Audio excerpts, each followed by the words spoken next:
generations, the North has drawn people towards it.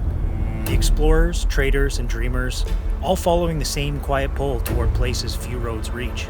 And somehow we felt that same pull time and time again.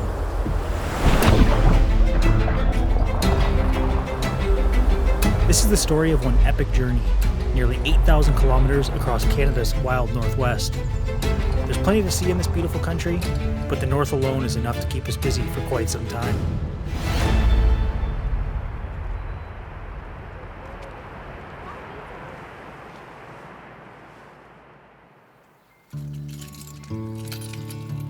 Okay, my friends, today is a good day. Let's go test Walt and see how he's running. Got the warranty and the paperwork. We're crushed financially, but we got our home back, and that's all that really matters. So happy to announce that Walter is back in our possession, safe and sound. It's a good day. You ready to go live in the van again? Yeah. A few weeks before this trip was to begin, the transmission on our little home on wheels decided to crap out on us. This costly mishap almost ended the trip before it even began. Now, being on the island for the summer definitely wouldn't have been the worst thing, but we had our hearts set on the Yukon, and our biggest adventure to date, 700 kilometers down the mighty Yukon River. But before that trip would begin, we had a lot of ground to cover and plenty to see along the way.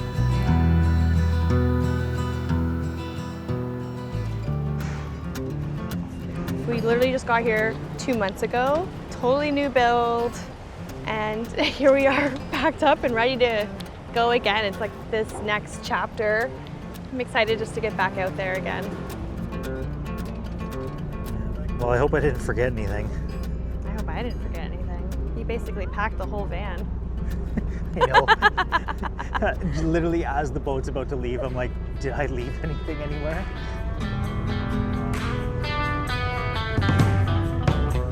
The feeling of embarking on the next big adventure is one that never quite gets old. New roads, new people, and new adventure. No set plans or itinerary, not even entirely sure where we're going to sleep that night. And to us, that feels a lot like freedom. Here we go. We're gonna cruise through Vancouver during rush hour. Yeah, we did not time this very well, did we? I've become a backwards vampire feeding off the sun. Ain't bothering no one. All my nights are greasy and all my mornings tend to tease me since you're gone.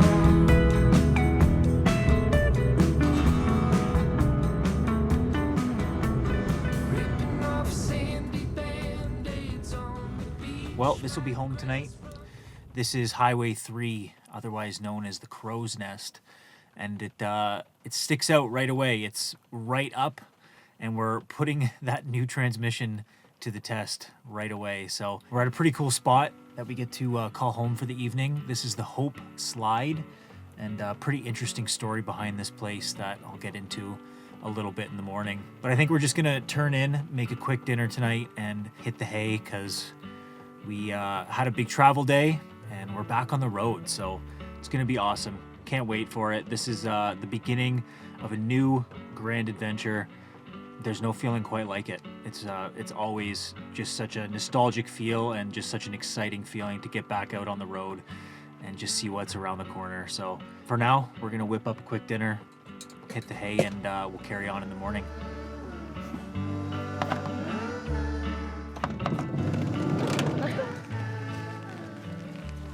Day one in the van, and he's wet and dirty. Okay, jump up. Any road you're on, anywhere you reach, wherever you land, you can call me whenever you want, anytime you need.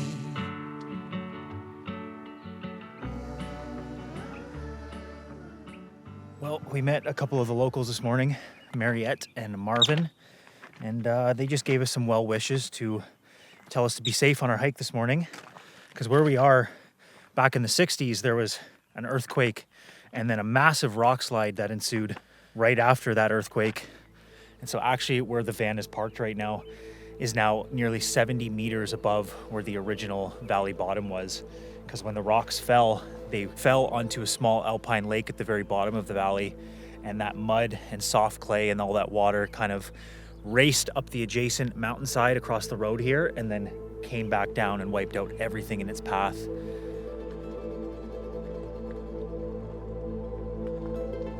And sadly, during that event, there were people at the valley bottom in their cars, and all of them perished, but 2 of them were recovered, 2 of them were never found. So it's a pretty ominous sight to really think about what happened here. And then later that year, there was actually a plane that crashed into the top of the mountain here. And then another one, 5 members of the Royal Canadian Air Force, they also crashed and got lost in the thick fog that is kind of blanketing the area as we're walking around it this morning. So incredibly beautiful, you know, even with all this moody, misty fog, but such a stark reminder on just how vicious Mother Nature can really be.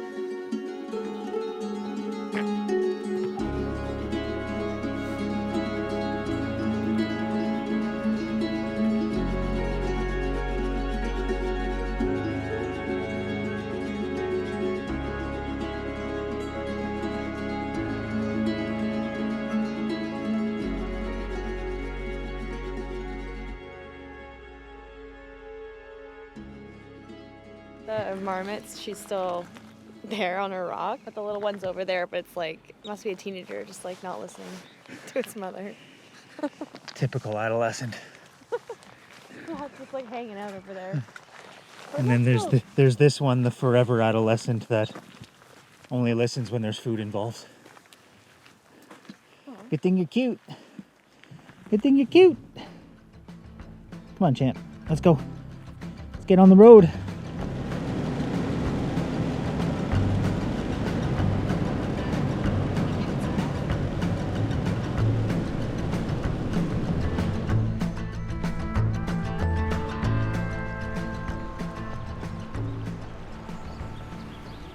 I think we were gifted enough salmon to feed a small village when we left the island, so a big thank you to our friends that gifted us that. We get to have a little taste of the island for the next week or so at least. And you'll probably have noticed by this point that we've been carrying around this big red lug of a canoe on the top of the roof.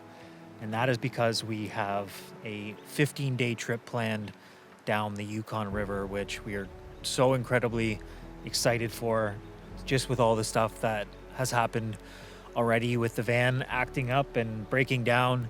And there was even a brief moment where we were almost contemplating not going through with our summer travel plans, which I'm really glad we didn't go through on that negative thought, because even though Vancouver Island is one of the most incredible places in the world, we just have such a fond set of memories that we have from being up in the Yukon territory. So it's getting a little chilly. That dampness from the river just creeps up and gets into your bones, even in the summertime. But I think I'm going to head into the van and continue my studies on what we're in for next month.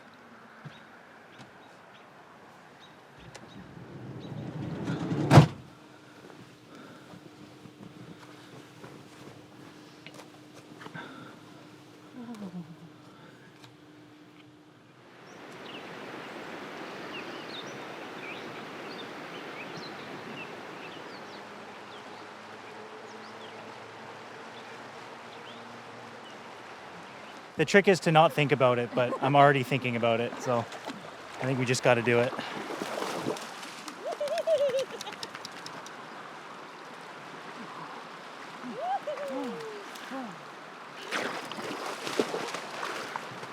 Oh gosh, you got this with me. Woohoo! Careful, baby! Easy now. Careful, stop. Easy. Easy. Calm down.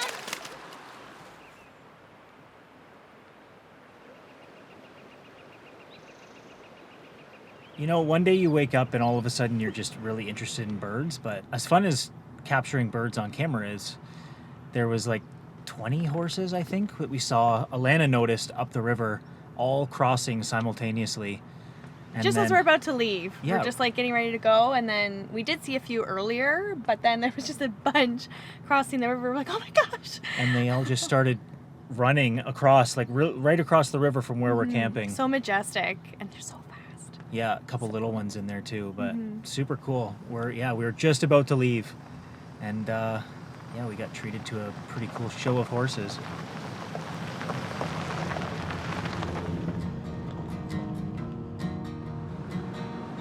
Well, I'm running like my hands on fire, and I don't intend to stop even when my legs grow tired. Yes, I'm stumbling on my peace of mind. There's regret in my soul that I've been knocking by. And I've got a secret, and I do not intend to keep it. Covered up my soul for far too long. And I've got a message from Colorado straight from Texas. You captured most of me, just let me be.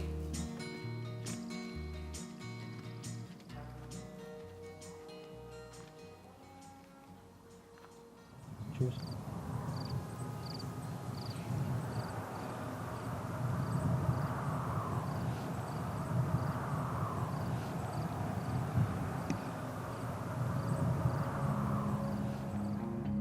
We are up and in the front seats. We got our coffees poured. We're gonna get back down from our little camp spot, back on the road. And we've already hit our first dilemma. We had a couple spots along our route, and we have to be very selective because British Columbia is massive. And this is the first time that we've ever had to really not rush, but get up to Whitehorse in a timely fashion, because we do start our river trip by a certain date, and we have an allotted time before our shuttle picks us up at the end of it. So we're gonna get up there, get back on the road, and put in a good driving day.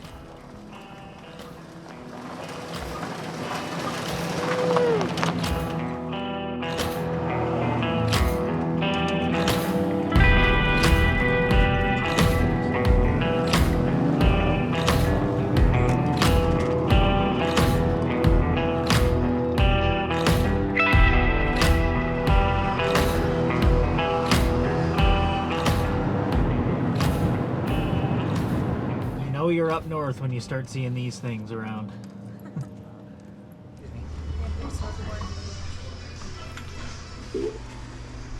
Well, that got more expensive.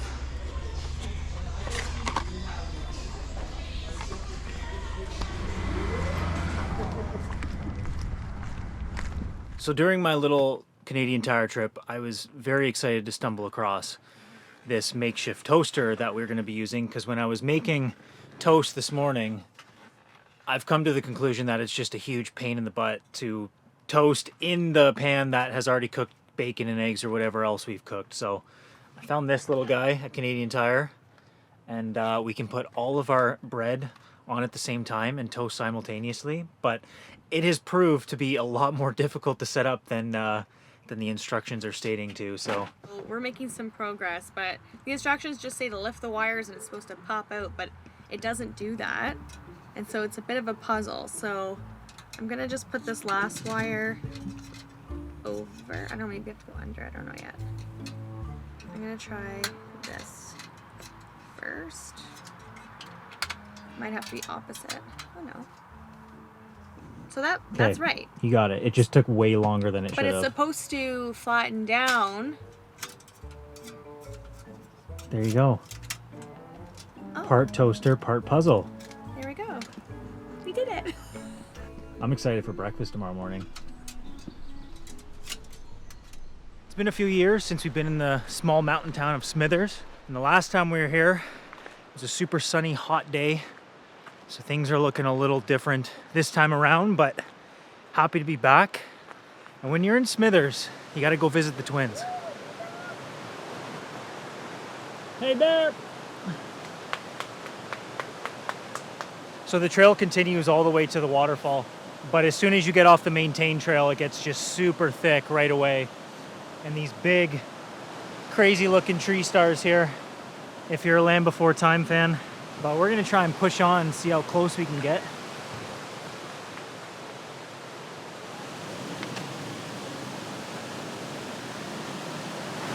Charged up all the batteries just for this moment.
Now. Woo! Successful mission. While I was controlling the toggle switches on the drone, I wasn't able to swat away the 8 to 10 mosquitoes that were on me at all times. So we're going out of here with a couple bites, but well worth it.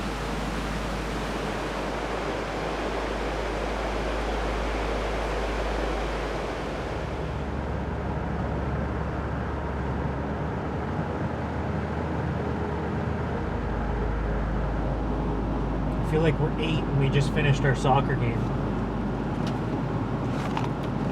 Balance. Balance, baby.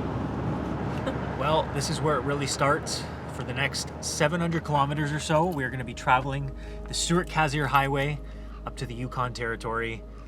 This is one of 2 gateways to the north if you're driving in that direction. There's either this or the Alaska Highway further to the east. This is the 3rd time we've actually gone up the Stewart-Cassiar Highway, because by far our favorite route to take. So many amazing lakes and camping and hiking just along the way.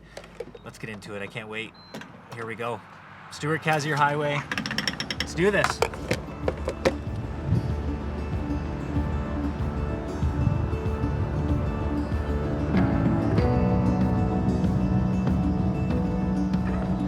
Not even 2 minutes and we've already had a bear run across the road. We're off to a good start.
We're just on the side of the road, staring, pretty awestruck. There's viewpoints literally this whole stretch. Yeah, we're not to gonna make Stewart. it far, but we don't need to. It almost brings a tear to your eye. You almost have to crank your neck through the window. That's why we pulled over, to look up, and then you see the tops of these mountains, and there's this giant slab of ice at the very top. Just shows during the last ice age how it kind of carved out these massive things we see here right in front of us. Anywhere else, this would be just an absolutely miserable day. It just hasn't stopped raining.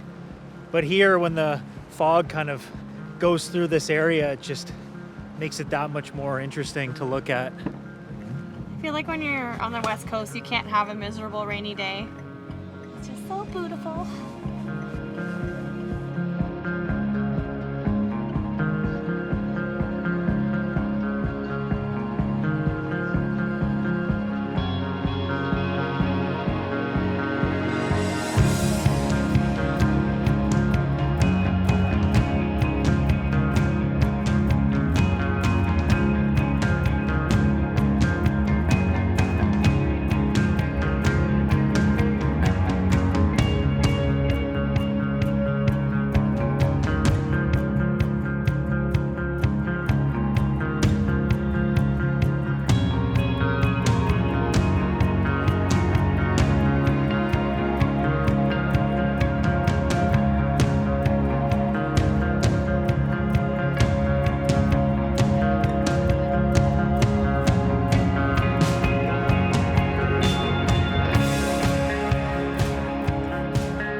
Made it to Stewart.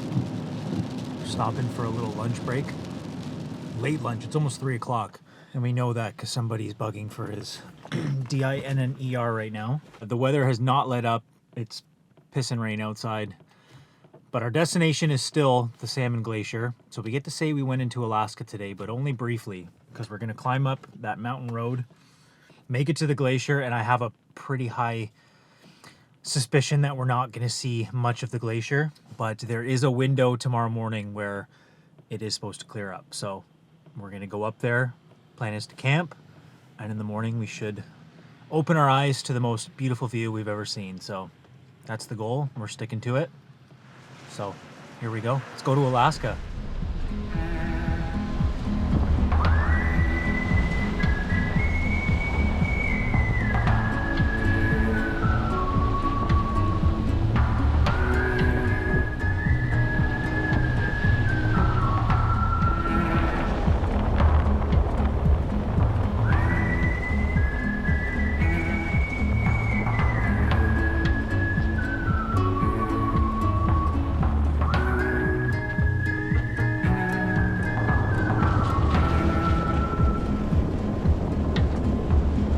Neon roses singing in my mind. Sun shining off the ocean in my eyes. First glimpse of the Salmon Glacier. You can see the toe right down there. And there's some really vibrant turquoise pools at the very bottom of the glacier, but only in like a really small concentrated area. I'm optimistic. When we get to the top, there should be some glimpses of the big part of the glacier at the very top. But I mean, we're in a cloud right now. It's it's very foggy. You can see us way over there. The little white speck.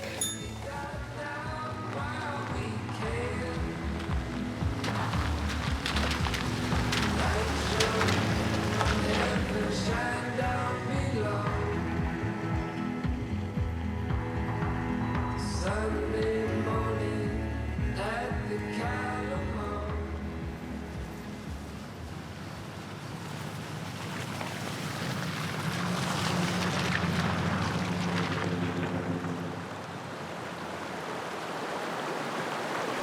What are you doing? I'm putting them in sport mode. I crossed that little washout without sport mode, so I'm just kind of living on the edge here. There we go. Get him. Safe. Get him. Woohoo! Attaboy! Doesn't know what to do with himself.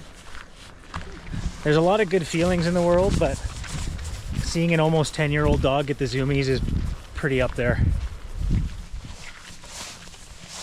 The sun has just barely poked out, but it's illuminating the glacier in front of us, and we're gonna get the good camera and see what we see over there, because we don't really know how long of a window we're really gonna have here when the sun is just so perfect on the glacier.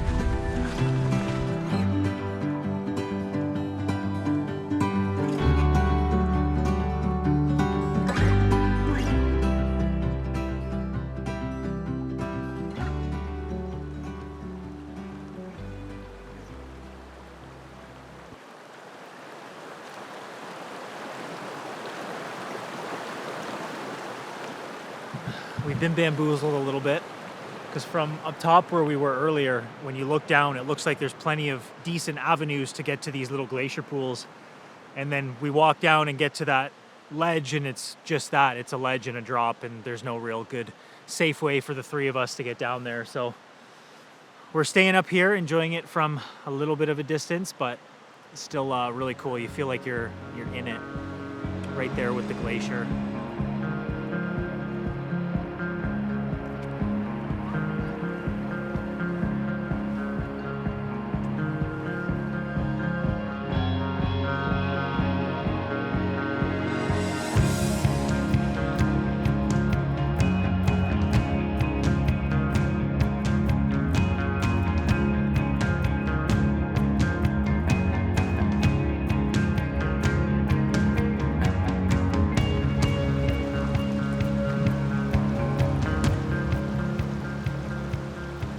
It still boggles my mind that places like this actually exist. And there's only so many access points if you're traveling by vehicle where you can actually access that long white strip that skirts Western Canada and Eastern Alaska. And this is one of those spots. And along our travels, we tend to get caught up in the stop and go. There's lots of places we want to visit. And when you're traveling to the north, unless you want to stay for the winter, there's only so much time to do it in. And so you really kind of get into a groove of, you know, going to a place, seeing it, and then carrying on to the next. And it's not until maybe several months later, usually when I'm going back on some old footage, and I think to myself, why didn't we stay just a little bit longer, you know, in this place, and why didn't we camp there? And Stewart Hyder is definitely one of those spots where I looked back at old footage and we came, we saw, and then we left, essentially. And especially Salmon Glacier, to be able to make the trip up here, it's 30 kilometers, a pretty bumpy road. You might as well stay and actually enjoy it.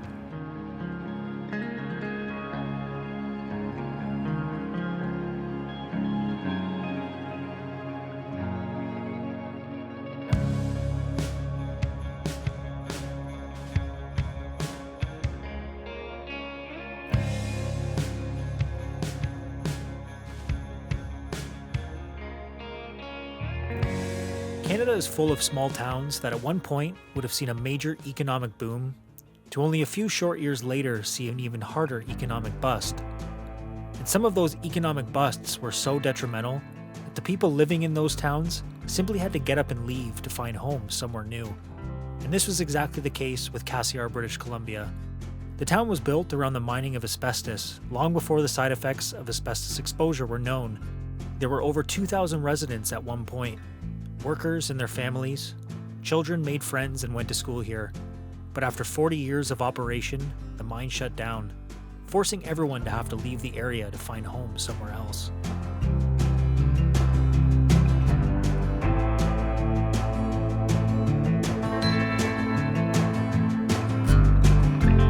Asbestos had been known in the area well before a town had been established. Early Native Americans recall spotting mountain sheep using the long, fluffy fibers to bed down at the north end of Mount McDame, which would become the future location of the Cassiar asbestos mine. Now, this mine sat on the top of a mountain in one of the most remote regions of the continent at over 6,000 feet elevation. 100 road miles from Watson Lake, Yukon, so for the ore to be transported off to Whitehorse and to the rest of the world, a road would have to be constructed just to connect this little resource town to the Alaska Highway in the east. From Whitehorse, the fiber would be shipped in pallets on the White Pass and Yukon Railway to Skagway, then by freighters to North Vancouver, and from there to markets all over the world. It appears there are still some residents here. The big hairy ones. Scoping out this road, and it's covered by thickets on both sides, very dense brush. So I figured I'd just chat with you guys. Got my bear spray handy. There is a road that looks like it leads up into these mountains, but I always like to get out and scout before I put the van in any sort of jeopardy, and ourselves, of course. Now, the old mine site is back there in town, and we're keeping an eye out for any no trespassing signs, because obviously we're not here to piss anyone off. We're here to explore, we're here to check the place out, and if we come across some people, we'd love to spark up a conversation. So I think I've gone far enough. There's a couple little potholes with mud and some water in them, but I think the van can get through no problem. So I'm gonna go back and we'll carry on up this road and see what we see.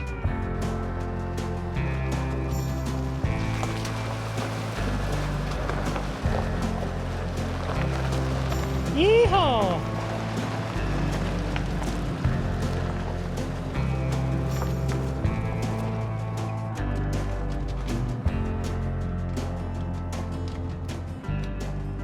Can't really find a bad view around here. Every direction is nice.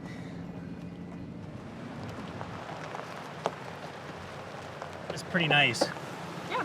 Yeah, it's nice right by the water. Exactly.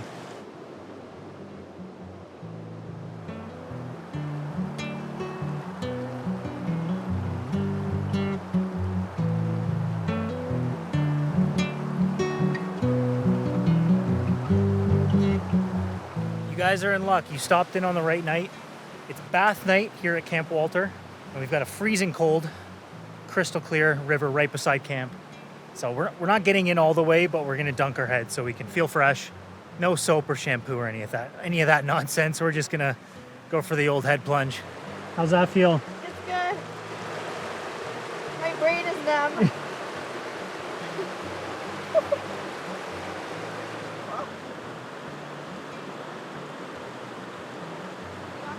She's taking a little while in the washroom, so I think I'm just gonna go right to the source.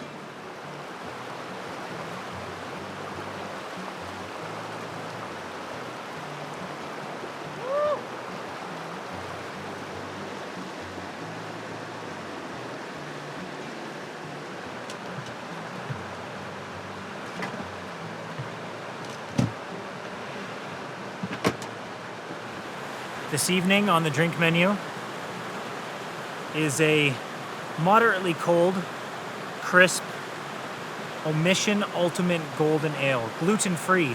There wasn't a whole lot of options in Dees Lake at the store there, so. And you know what? I'm not one to be much of a beer snob, so this is probably still gonna taste delicious. Apparently they got shooken up at some point during our drive.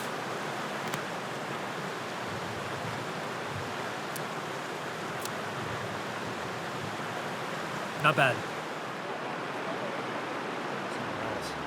And now I think the reason I find such a draw to places like this and towns such as Cassiar is because I've heard such great memories growing up from my father's side of the family and where they grew up, for the families and the workers that would stay in this small town just outside of Sudbury, Ontario. And the families and the workers stayed in this town based on the penitentiary that was in that town. So when it shut down in the 80s, everyone had to get up and go find home somewhere else. We got to go and see it a couple years ago during our travels across Canada. But here, you look at the scenery around this town that once was, and the mountains and the rivers running through, and it's really unfortunate that this can't be a thriving place like it once was. It looks like Diesel's given up on going uphill, so I don't think we're gonna get the vantage point we necessarily wanted. So thankfully we have a drone for that. And the sun's going down soon, so we should get a pretty good lay of the land here. Watch the colored sky fade into night. Watch the colored sky fade into night.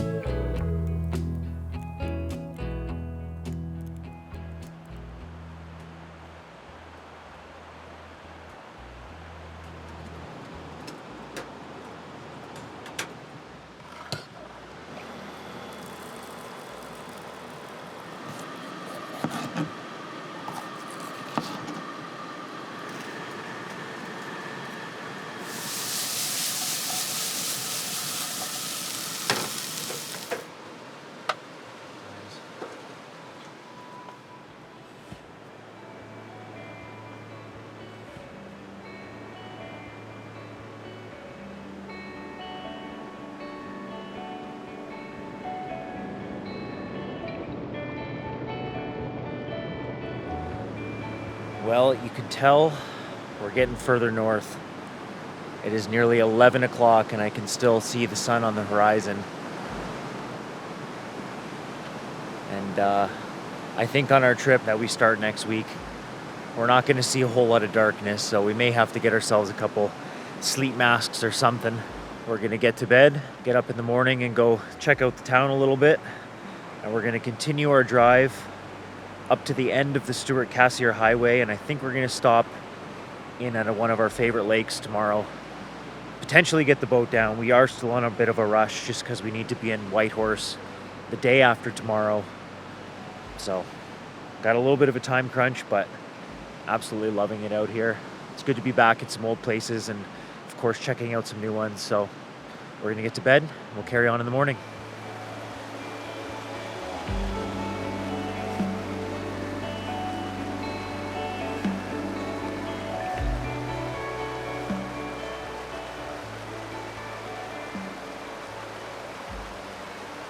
So it looks like we've stumbled upon some more historical relics here. We took a little morning stroll up to the old airstrip. It's been decaying for what looks like a long time. Looks like an old truck here, just beat to hell. The poor old Chevy. Probably lost its transmission way out in the middle of nowhere up here. Gonna watch my step as much as I can because of course I picked the old rubber hiking shoes for today. And I lost one.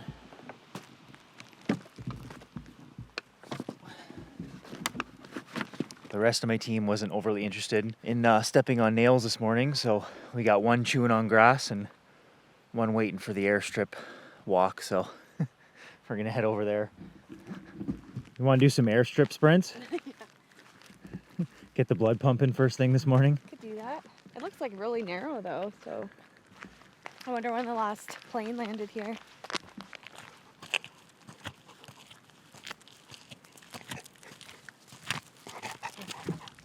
Looks like the same resident has just left his mark all along this airstrip. You don't get many opportunities to do these things, so you capitalize when you do. Today we're gonna see if we can fly.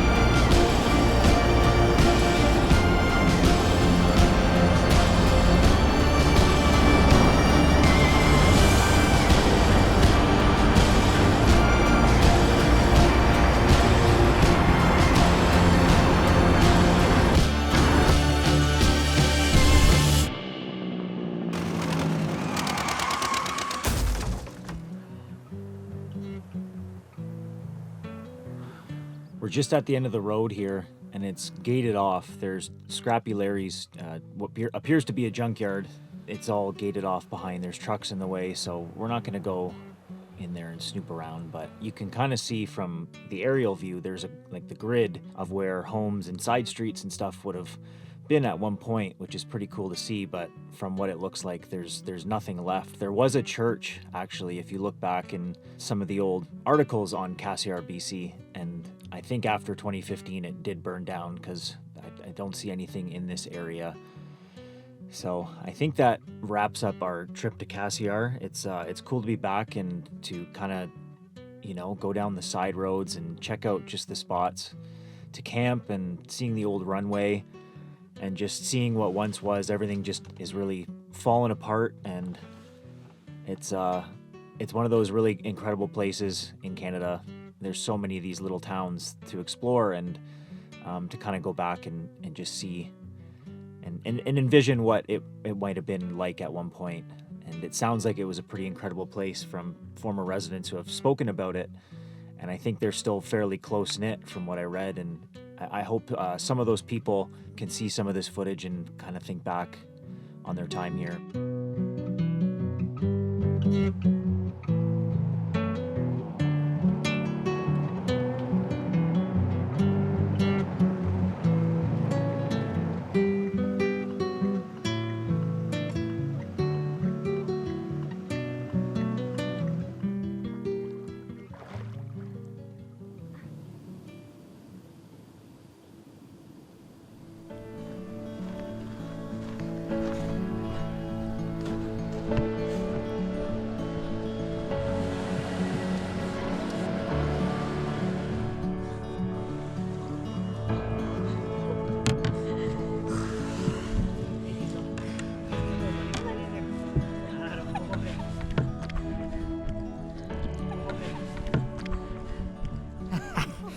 And we're off.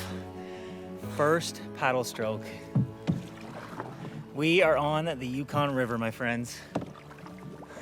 Do you know which way we're supposed to go? I think north. This is a good feeling. You know that feeling you get from like here to here? That pang of fear and nervousness? But mostly excitement. I don't want to put it off like we were like super worried about this. It's mostly excitement.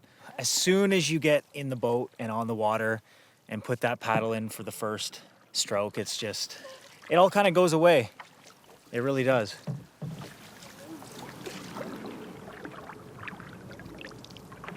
So for the next 700 kilometers, we're gonna be making our way down the Yukon River from the city of Whitehorse and to Dawson City, which is where we'll get off in 15 days, which should be more than enough time to really soak it all in and travel the good old-fashioned way.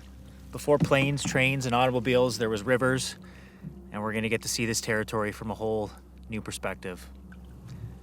I can't wait.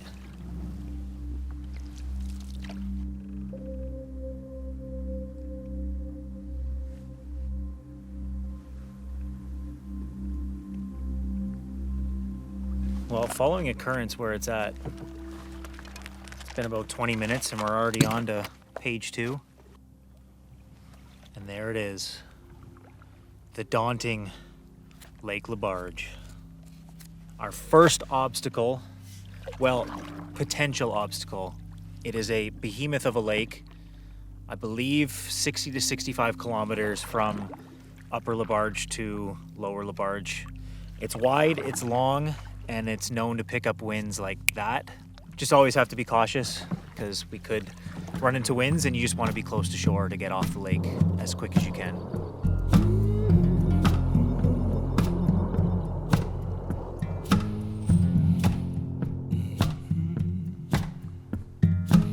I walked under the blood red moon. Besides a stiff breeze to introduce us to the big lake, we'd made it our first leg of the trip. Now looking back, we should have taken advantage of the calm conditions, as we'd realized pretty soon that the stories we'd heard about Lake LeBarge were absolutely true.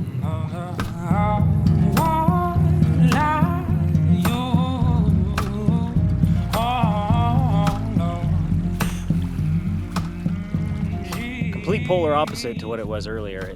The lake is like glass now, and I'd say we're pretty much in the clear. Our map does show that there is a very good camp coming up in the next couple kilometers, and it's nearly 7 o'clock, but it feels like noon because the sun is still so high up in the sky. So we're gonna have lots of daylight. It's kind of comical. You look at the weather reports and it shows sun until like 2 in the morning, and then you'll see the little moon icon for a couple hours, but then it's just right back to sunshine. I've been chased by a demon hound. Lord, I just can't be satisfied. No, could never have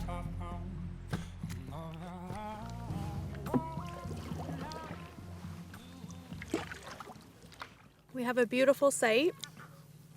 It's so quiet. Well, we're just sharing it with the birds, I guess, the seagulls here. Mm-hmm. But what a beautiful evening. Like, it's just still glass out there. I can't believe this. It's warm. Yeah. Everything's like so nice. So really nice start to this trip. I think all the nerves are away for the most part as soon as we kind of got on the river.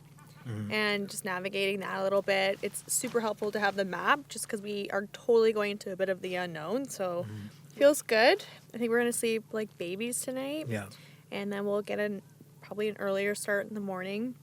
To finish the rest of Lake LeBarge, we're going to be heading towards Lower LeBarge tomorrow and then back into the Yukon River.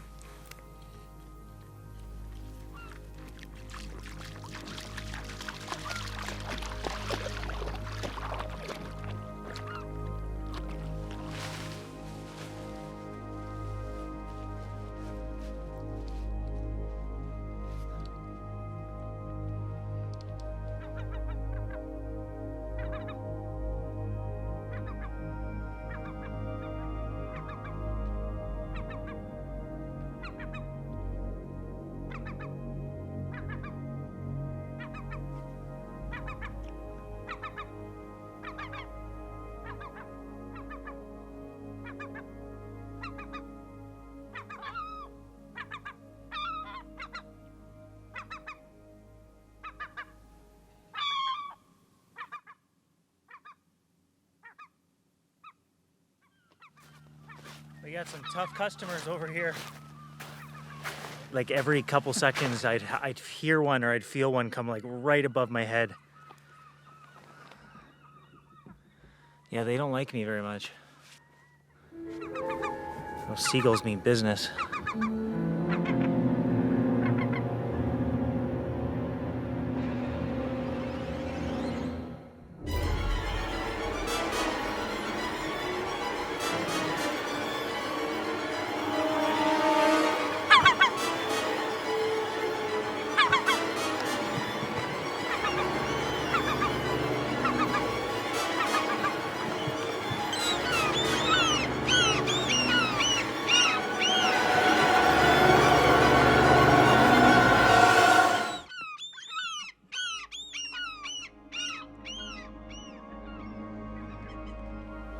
Just after 10, I pretty much looked where we were, where our blue dot is showing, and there's still a good, like, probably over 3/4 of the lake left. You can see that there's us down there, and that's where we need to go. But we got our work cut out for us tomorrow, so I think we're gonna get to bed. Oh, hi there. Do you think you can scooch over a little bit, pal? Can I come in? Okay. Good night.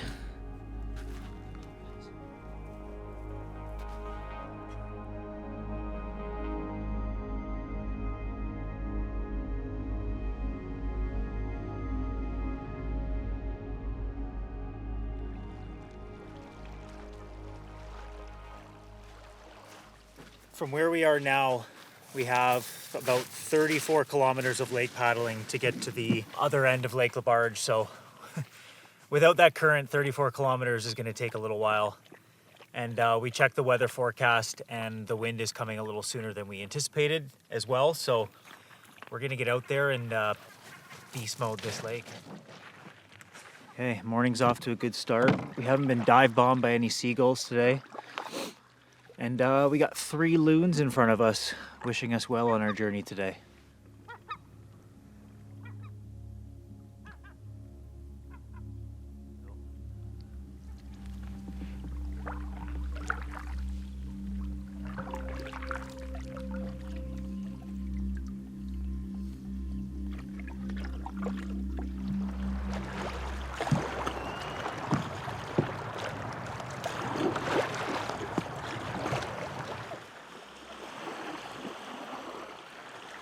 Well, this is gonna do for tonight. We were gonna push on a little bit, but we were feeling absolutely wiped. We started around 9:30 and then finished just before 6. So we put in a shift, I'd say. And yeah, it looked like weather was coming in. There's still gray clouds, but it is dispersing, and there's blue sky as well. So we don't know what's gonna happen, but the wind was picking up quite a bit. So yeah, we're not taking any chances. We're gonna be done the lake tomorrow. We got another, I wanna say 7 or 8 kilometers. And then we'll be back on the Yukon River. And then we'll have that current to help us with our paddling for the rest of the trip. You keep passing by all the candies and sweets. Is it this one? Yes!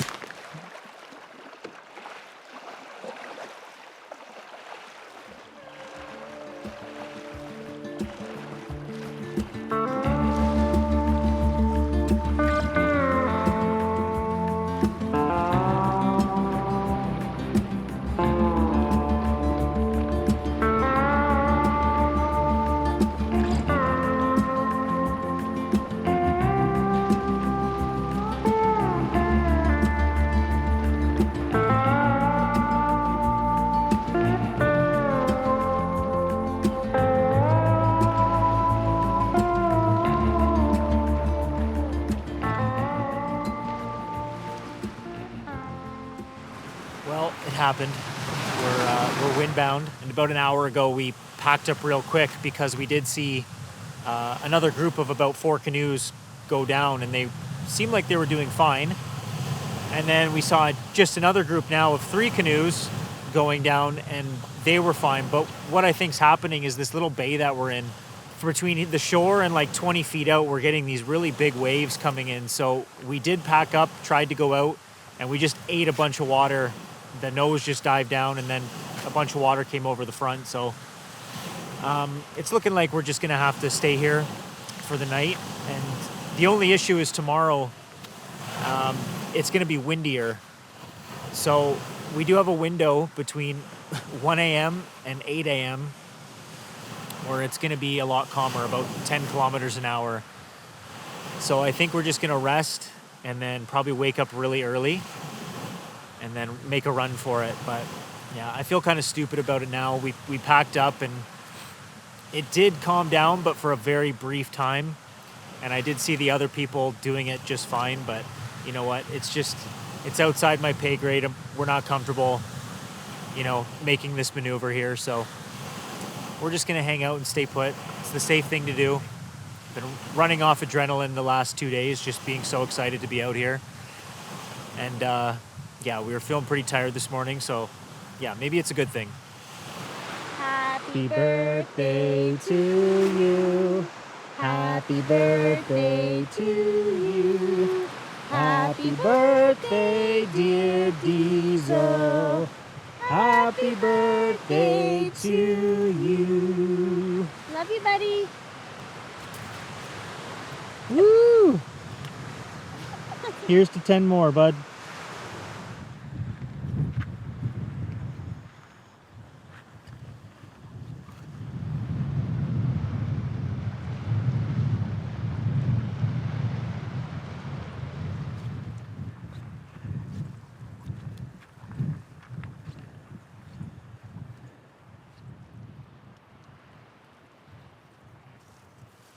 Well, it's around 8 p.m. and we got the alarm set for 2 in the morning. So we're gonna see what kind of sleep we can get with the sun still way up in the sky. And then we'll be on our way bright and early.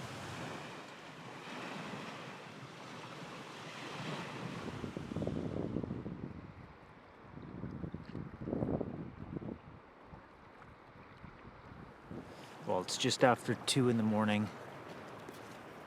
And in the next 2-ish kilometers, we should be at the end of Lake LeBarge.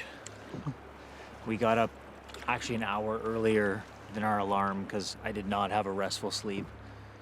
And I could feel the wind picking up. The tent was shaking, and I was just like, if we're missing our window during this little cat nap that we were having, then I'd be upset. But we just started hustling and packed up, and it was not a pretty exit, but we got out and we had this nice tailwind. We'll call it nice.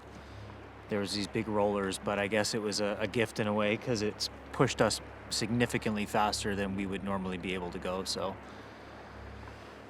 we're almost there, and it's a good thing we did leave because you can hear it, you can see it, the wind is picking up, but at the very end of the lake, it kind of branches off and we're a little bit more sheltered from the main part of the lake, so it's not nearly as bumpy of a ride in. So pretty happy to be done with this lake, to be completely honest, and back on the Yukon River. The river.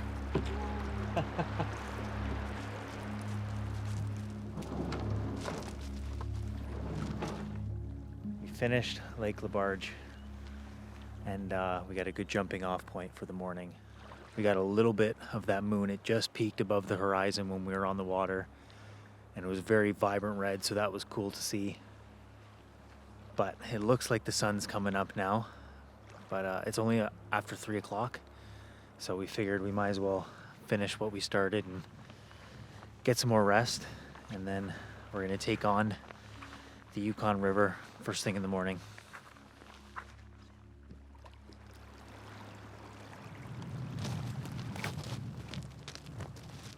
We'd now reached the beginning of the 30-mile portion of the Yukon River, and as you could have guessed, it received its name based on the distance from Lower LeBarge to where the Teslin and Yukon Rivers meet. During the gold rush, thousands of prospectors traveled this exact stretch by boat as they made their way from the headwaters near Whitehorse towards Dawson. The 30-mile section is known for its narrow channels, swift current, and submerged snags. And for us in a sturdy canoe, shouldn't be much of an issue. But for gold seekers in a hastily built and overloaded boat, it ended up being more of a nightmare. Today, it's a Canadian heritage site, and this section still features many of the historical remnants, such as old telegraph lines, abandoned cabins, and steamboat landings. It's an authentic piece of Gold Rush era travel, relatively unchanged from over a century ago.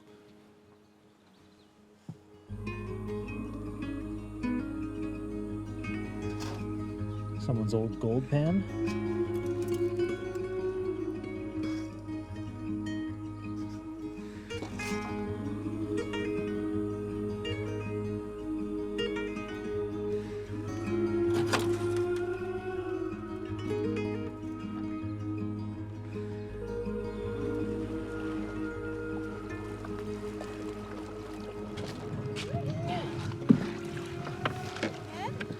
I'm in. What a glorious feeling. Let me tell you. We spent the morning exploring the 30-mile river section, and we camped just at the mouth of the river just so we could get on first thing in the morning and not have to worry about that Lake LeBarge wind ever again. But now we've got the current. We're zipping a million miles an hour, it seems. And yeah, we're on the Yukon River, baby. Let's go see what we see.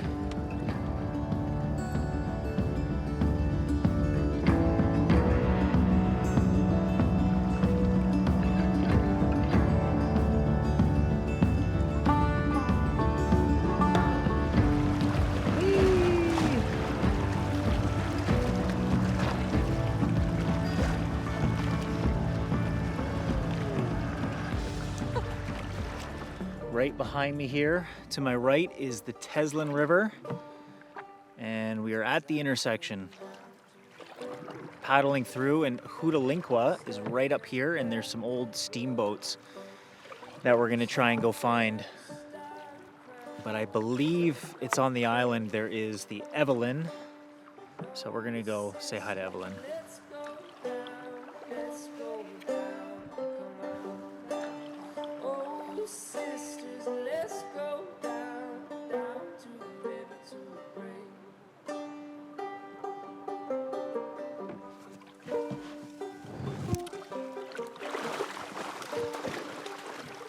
Okay, we're bushwhacking through the swamp. Surprisingly, bugs aren't that bad, but we went to the wrong side of the island. It's not far. I think if we just a few good paddle strokes, we'll make it. Do a little limbo. Going right into the direct current, so we're gonna have to give her a little elbow grease here.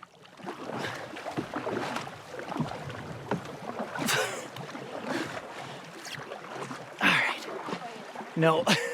All right, pit maneuver. Oh man. I don't know why I thought. I was like, yeah, we got that. That was kind of comical. I see you giving it everything you've got, and I'm giving it everything I got, and I look at the shore and we're not going anywhere. Bye, Evelyn. Maybe next time. We made a simple mistake and went to the wrong side. But like I was saying before, once you go down the river, you can't really go back up. There's no fighting that current. There's lots left to see along the river. We're only just getting started. But yeah, still a little bummed out about that. But essentially, these old steamships would carry cargo and passengers way back in the early 1900s. And they would haul goods up and down the river. And sometimes they would sink, get caught up on rocks. They would take the valuable parts, all the machinery, and put it into the new ships. I'm not entirely sure Evelyn's story, but it is a pretty intact and cool looking piece of history, but you just have to take my word for it. I mean, I guess as long as we don't miss our takeout point at Dawson in 12 days, we'll be okay, right?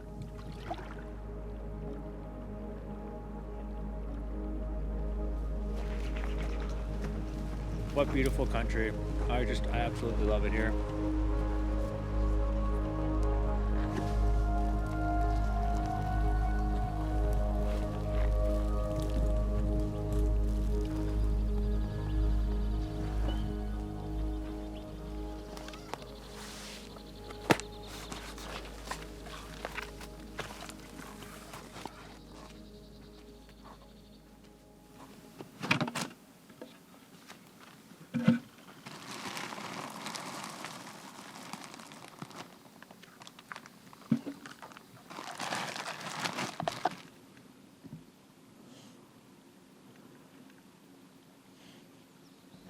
Good morning, it's day 5. We had a very restful sleep.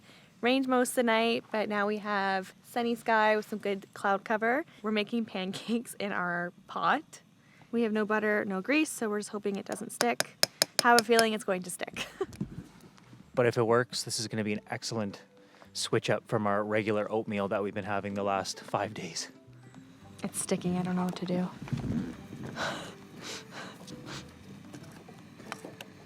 Well, our intentions were good. Do we not have a spatula?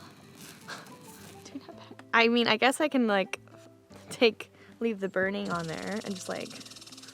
I mean, I'll eat a bird pancake. I don't care. What if we scramble it? Is that a thing? It's like when you make an omelet and it doesn't work out and turns into scrambled eggs. Eat it? Yep. It's like literally just, I don't know. I don't know what to say. Yeah, it's just not a shape of a pancake. We're just kind of scooping it out like that. Here, syrup me. It's really good. Okay, so this is, I think, a failed experiment. We may have to go back to the drawing board or just eliminate pancakes altogether from the menu for this trip, which is a sad fact because we have tons of oatmeal, but I don't think I really want to eat that every single morning. Update, we're still boiling our pancake, but I think I'm gonna flip it. Nailed it. It's just in pieces. Oh, looks great. Butter. Yeah. And it's cooked. Yeah, we did it. Boiled pancakes. Yukon River, baby, here we go. Hopefully we didn't forget anything. Yeah, it's really hard not to just envision the things that would have went on here, the history of the river, and most notably, of course, the Klondike Gold Rush. I mean, that brought so much traffic. That made this river look like a 400 series highway. And really, these rivers were the main highways before the 50s. Everyone traveled via steamships and canoes and just by boat up and down the rivers. And there was roadhouses, there was cabins, there was camps, and these wood yards. We've noticed a lot of these wood yards, and they were essentially the gas stations for these steamships. And apparently these steamships would burn wood. So they'd burn these cords of wood, they'd stop at these wood yards and get the cords that they would need to get to their destination. So a cord of wood was 4 foot by 8 foot, and going downriver, you'd burn about 5 cords of wood, and then coming back up, I think it was upwards of 30 cords of wood. So just a lot of lumber, and that's why all of these, I guess, steamship gas stations were all along this river. It just seems like every turn, every bend in the river, there's something else, another story. It's really incredible.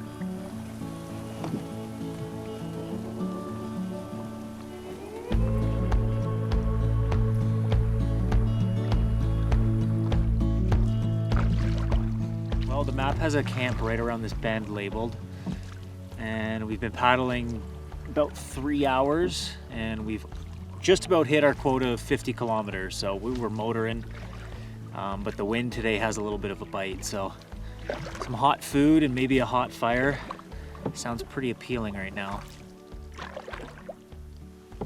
We're hugging the shore because I think after yesterday we're a little, not paranoid, but we just don't want to miss our stops.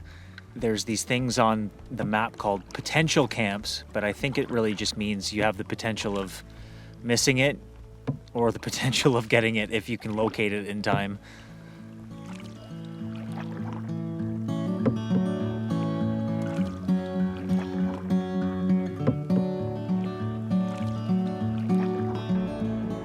So we didn't make the last camp, but I think that's okay because I believe we've stumbled across Big Salmon Village.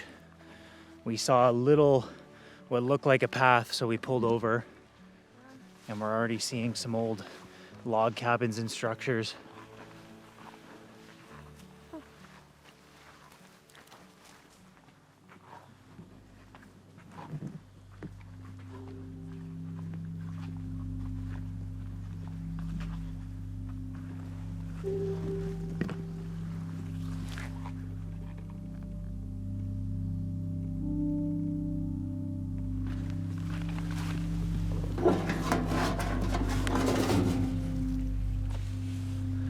We weren't sure if we'd get to explore the village because it's a little bit up the Big Salmon. We're right at the intersection where the Big Salmon meets the Yukon River, and we would have had to paddle the current, but from where we stopped we found a trail. But very cool. This was a thriving village at one point, I believe in the early 1900s, and there was these village and outposts, as I was saying earlier, and they had stores and, you know, supplies for travelers going up and down the rivers, and people lived here all year round as well. But it looks like what we saw back there was about 6 or 7 buildings, so at the time and for the place, pretty large for the villages in the area, I suppose.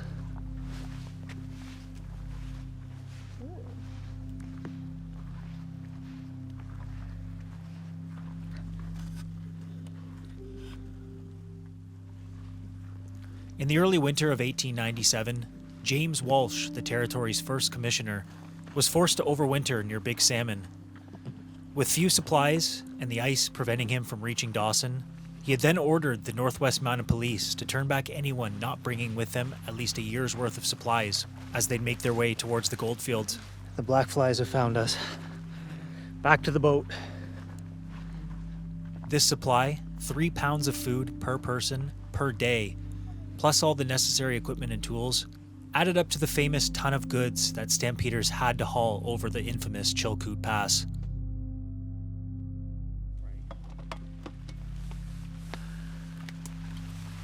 Secured camp just in time. Got the tarp and the tent up, and it started pissing down rain.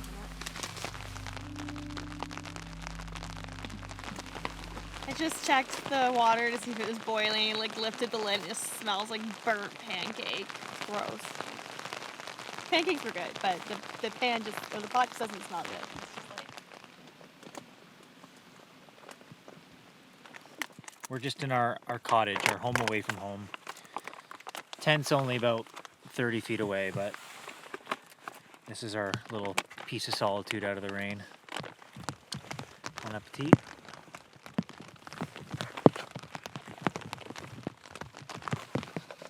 What do you think? Burnt pancake butter chicken.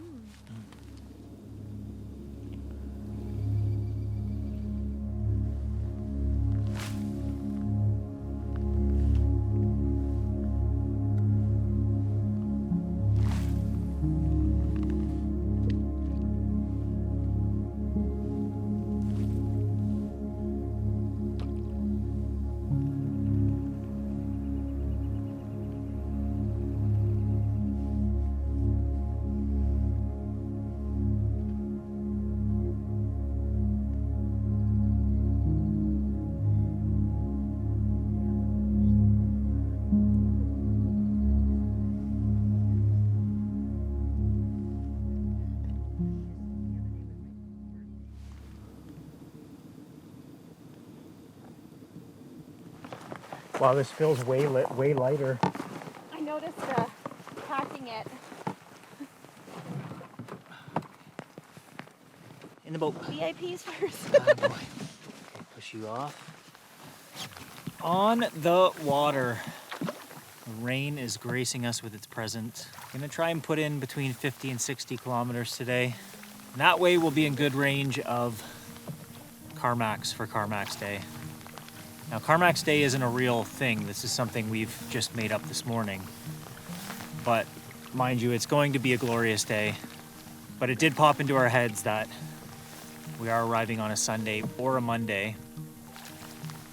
And if it's closed, that would really suck. So we may have to reach out to a friend and see if they can make the Google search for us. Don't want any trouble.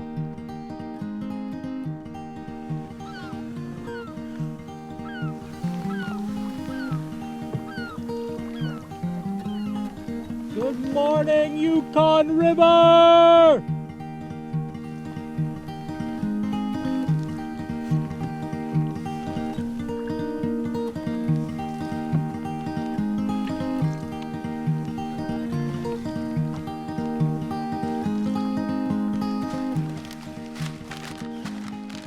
Coming up to the halfway point of the trip, so we're just doing an inventory of everything because it feels like we were getting a little handsy with the food barrel the past few days with our bars and our snacks and everything. So We've been eating like 3 granola bars a day. it's just been grab a pile of snacks, put it in your life jacket, and then carry on for the day. So we're realizing that's not sustainable. So we're gonna do a quick check, and it looks like we're still in good shape. Still lots of food, so that's the main thing.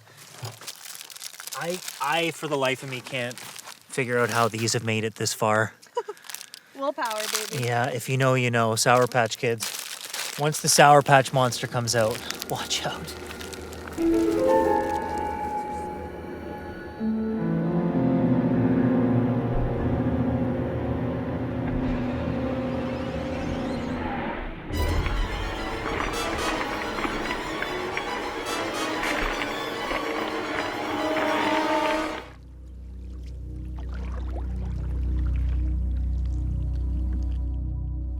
So I just checked the map to see where Coal Mine, Campground, and Cantina is actually located off the river.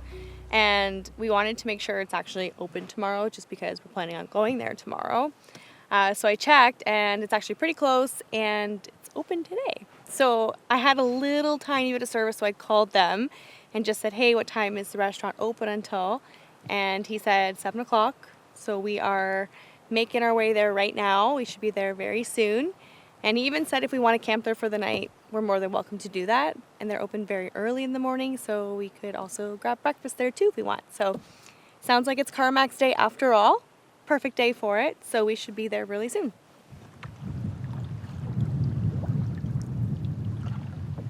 The big rock formation beside us, they called Tantalus Butte. And they got the name Tantalus because it was tantalizing. There was an outpost here and like a roadhouse and all the things travelers would need going up and down the river. And because of the amount of S-bends and swirls it takes, you can see it from so far back, but it takes so long to get to the actual hill where the outpost is. And tantalizing because you can almost grasp it, but it takes forever to paddle there. And just seeing it now and knowing there's delicious burgers and food, I can definitely understand how the early explorers must have felt.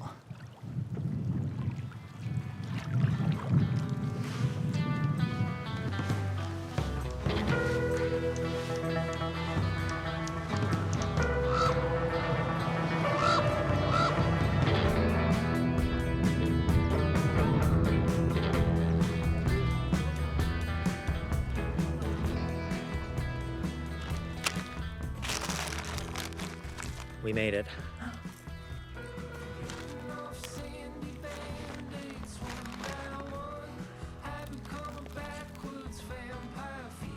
Oh. And it tastes so much better when you paddled 7 days for it. Gosh, we had eggs this morning. Now we're having Yeah, we're living lavish Bacon lifestyles now. Special delivery, dessert. Ripping off sandy band-aids on the beach. My grass runs circles round my That was everything. chaperone. Well deserved. Burger and ice cream. Can't go wrong. What do you think? And somehow, these ended up on the table.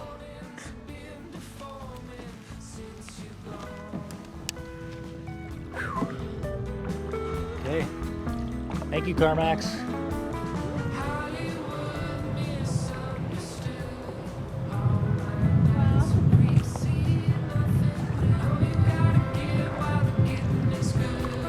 All my mornings tease me without you.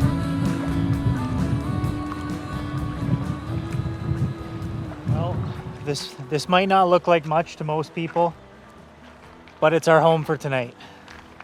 And it couldn't have come at a better time because we scouted out a couple campsites further upriver that just didn't work out. They were potential sites that we just couldn't find. And we saw this gravel bar, and there was a choice between an apparent site on the other side of the river or this gravel bar, and we couldn't see any sort of landing on the one side. So we're like, you know what, let's just gun it for this gravel bar. Let's hope for the best. We had the binoculars out. We're like, do you see anything like a sandy patch? Couldn't see it. So we just had to take our chances. I definitely find this part the most exhausting. Is just finding somewhere to camp. But it's 8:30. It's super late. We're gonna enjoy an Ice Fog IPA from Yukon Brewing Yeah. because we want We to. put in 65 kilometers today. It was a good one. Yeah. And we need to calm our nerves because tomorrow is Rapids Day.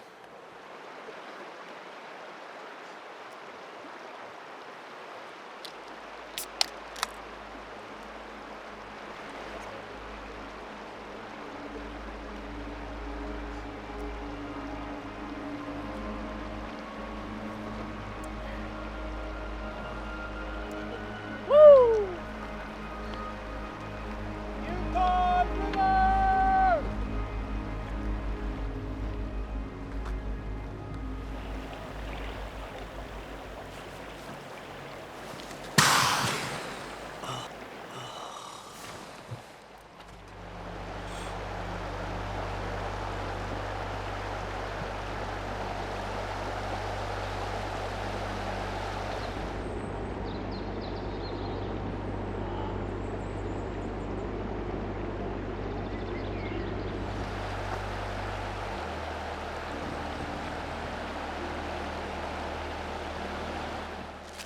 Another riveting oatmeal breakfast. 1 part water, 1 part 5 packets of oatmeal.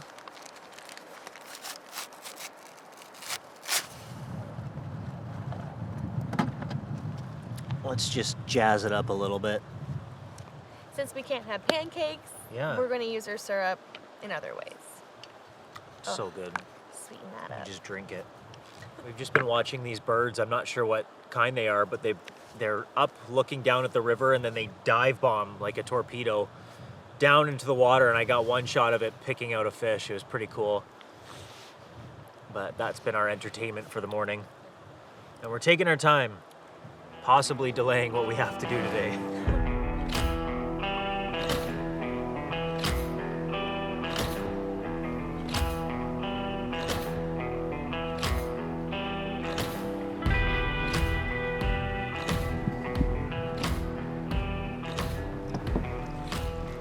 Tell you, when you're nervous, 20 kilometers goes by like that. We kept just saying like, oh, we have a bit of time, it's fine, we'll just leisurely float down the river, but the time has come. There's no escaping it. You can hear it. How do you feel? Good. I feel good. Yeah, I'm ready. we got this. Yeah. Whew. So we just stay on the right, Just stay on the right. in the middle of those big ones. Yep, Okay. that's it. See you on the other side.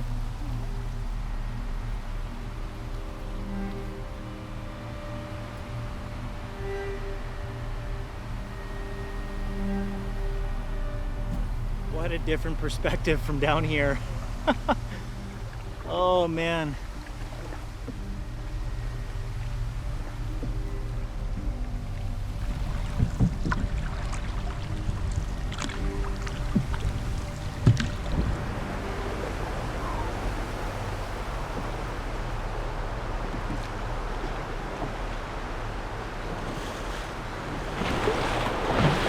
Straight through.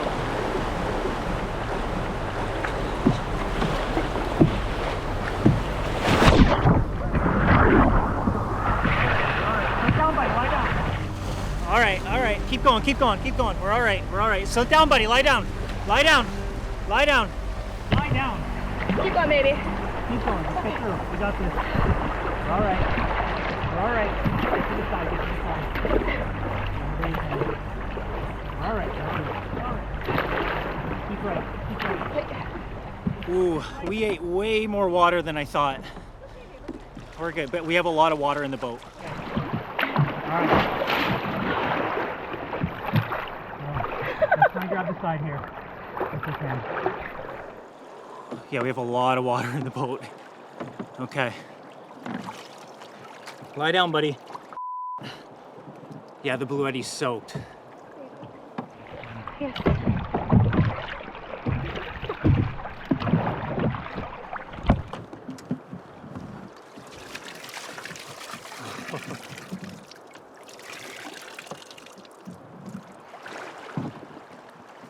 All right.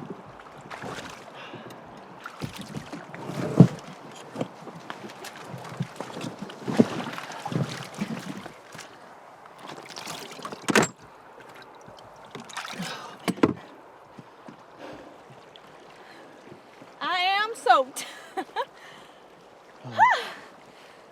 Okay, yeah, that was more than I was anticipating. Yeah, they're like 2-3 feet waves, and a lot of them.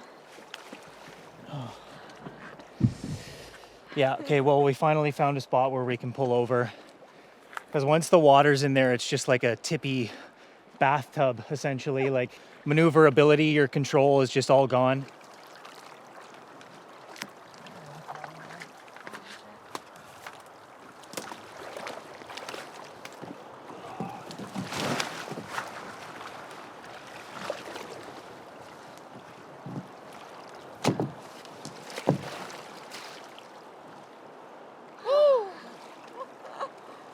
I'm alive! We did it! We did it, baby! Good job! You did so good! We did it!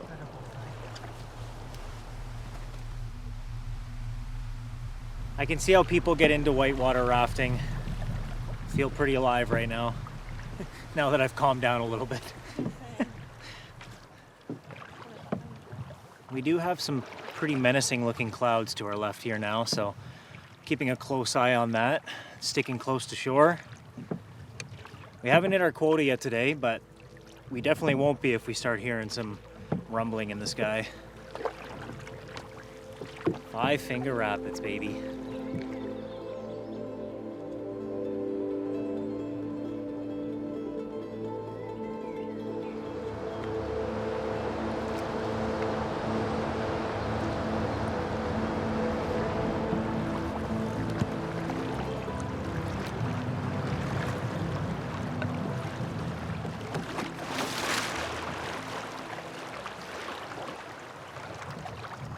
Nothing but a riffle.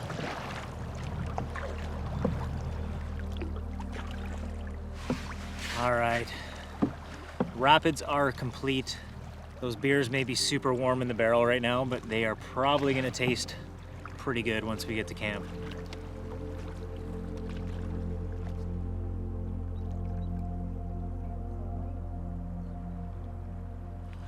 Yeah, this is looking like home. Nice cozy patch of sand for the tent. Got a fire ring behind us. This is nice. We're nice and tucked away in between these islands. We'll take it. Well, Huge.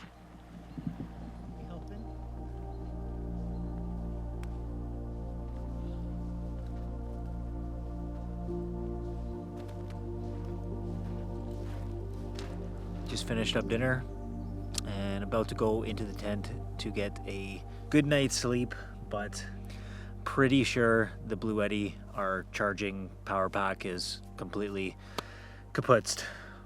dead, broken.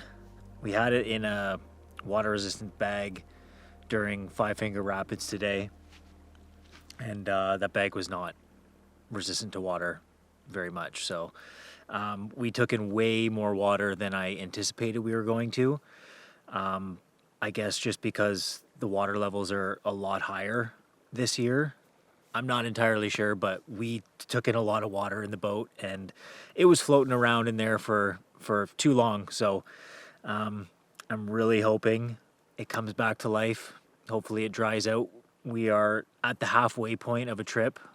We still have 7 days left of filming to put this together. So beating myself up a little bit because it definitely is my fault. I should have when we pulled over earlier, I should have just put it away in the actual waterproof bag, but it is what it is. We're okay, and that's all that really matters at the end of the day. We're still having an amazing time, so we'll get a good night's rest, wake up tomorrow, and see what the day brings.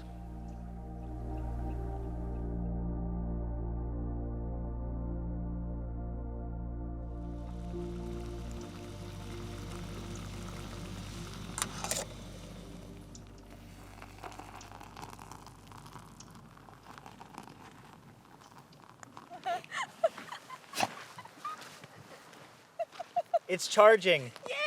Woo! Oh man. Woo! Oh. Yes! 2%. 2%. It's working. Here I was thinking for the next, what do we got, 6 or 7 days left, that I have 3 full camera batteries, and I was just thinking of what can I film in that massive amount of time with only 3 batteries. I mean, these things don't last long in the cameras, so. But we're good. We have a charge. We're gonna plug in some stuff once it gets some juice. And the sun's out. It's a good day. Yes. It's a good day, my friends.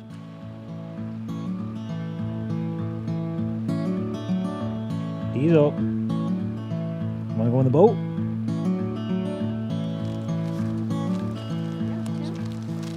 Two. Barring up. This one's like so cold. Yeah, I know.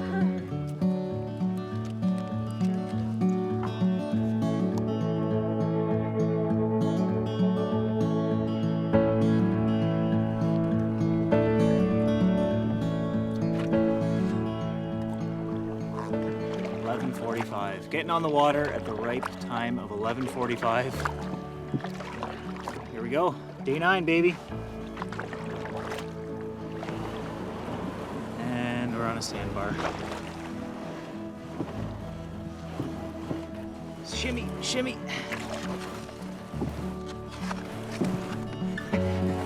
Shimmy. Come on.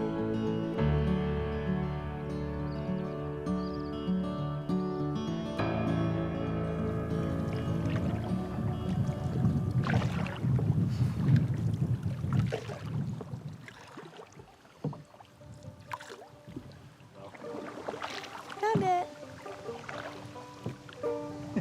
So easy to miss.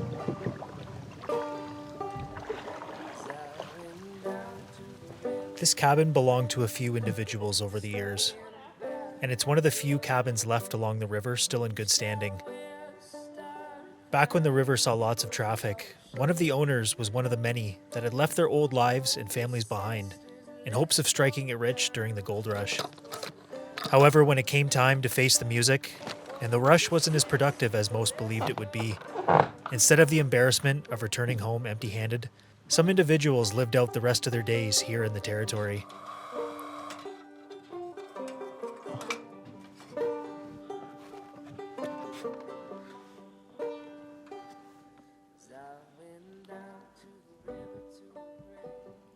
Yeah, the roof is built out of these tin shingles, and I guess that's why this cabin has been able to stay in such good shape.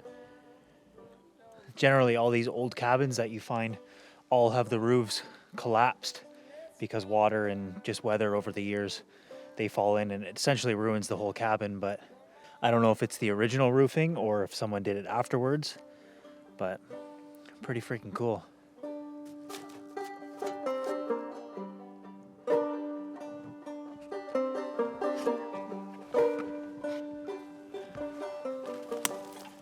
Well, Someone really got into the ravioli, apparently.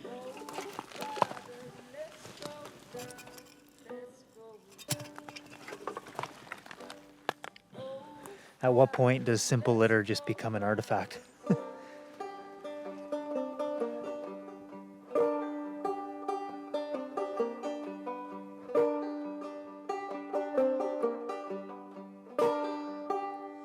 As I went down to the river to pray, studying about that book.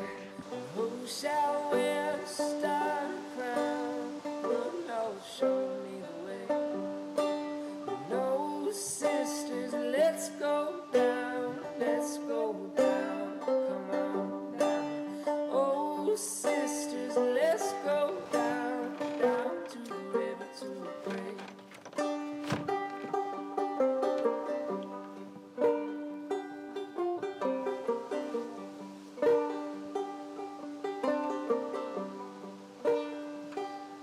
As I went down to the river to Good job. It's one way to get in. A little bit of a slick slope here. Well, that was cool. Tom's cabin. Oh, brothers, let's go down, let's go down. Come on, brothers, let's go down, down to the river to pray.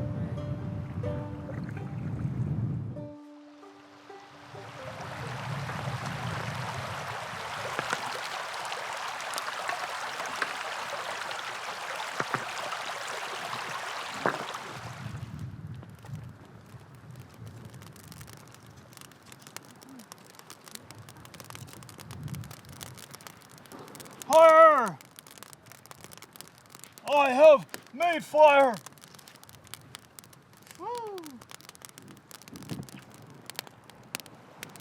It's interesting how it works. At the beginning of a camping trip, I mean, it's comfortable in a tent, but at the end of the day, like, it's not your bed at home. It's still, you wake up feeling pretty stiff.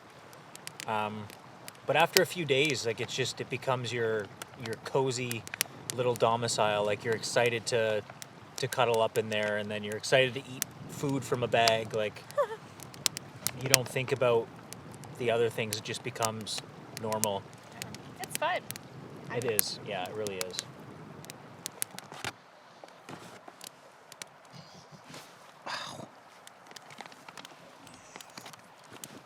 Oh boy, buddy.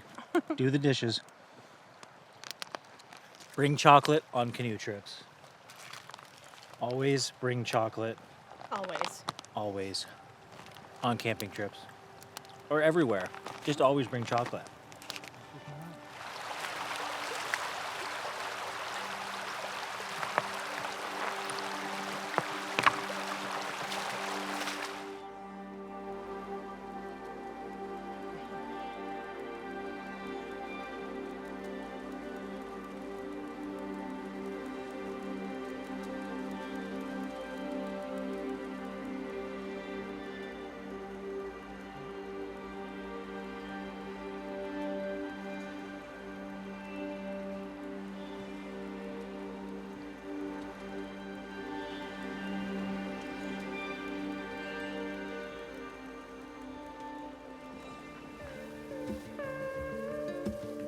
As we glide past endless rock and spruce trees, eventually the green wall breaks and the once bustling village of Fort Selkirk appears. Quiet now, but this was once a perfect destination for those traveling here to fish, trade, and meet with friends. With the Pelly and Yukon Rivers serving as a liquid highway, we could consider this the Bay and Bloor of the north. In the mid-1800s, Robert Campbell came here and decided he had the same liking to this location and would establish a trading post right here on this very shore. However, this didn't sit well with the coastal Tlingit people who've been coming here to trade for centuries. Not about to give up their business to some inland newcomer, they'd come for the fort and burn it to the ground. This bold move worked and kept the Hudson Bay Company away for another 50 years. That is until the notorious Klondike Gold Rush, which would once again turn this area into a bustling intersection. This area would thrive until the 1950s when the Klondike Highway was constructed. Now, with no road access to Fort Selkirk, the people eventually made their way to locations along the road, leaving behind everything we see here today.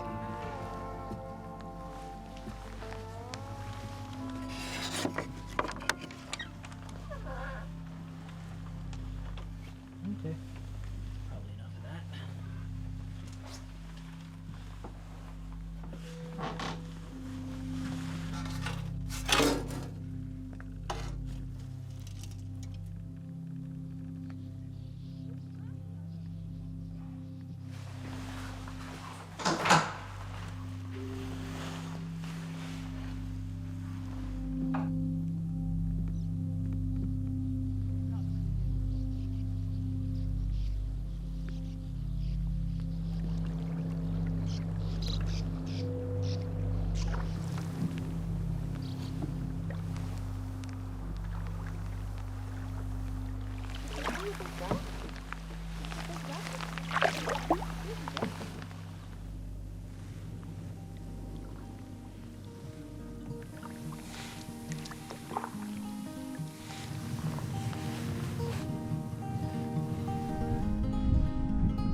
Well, I'd say that's secure.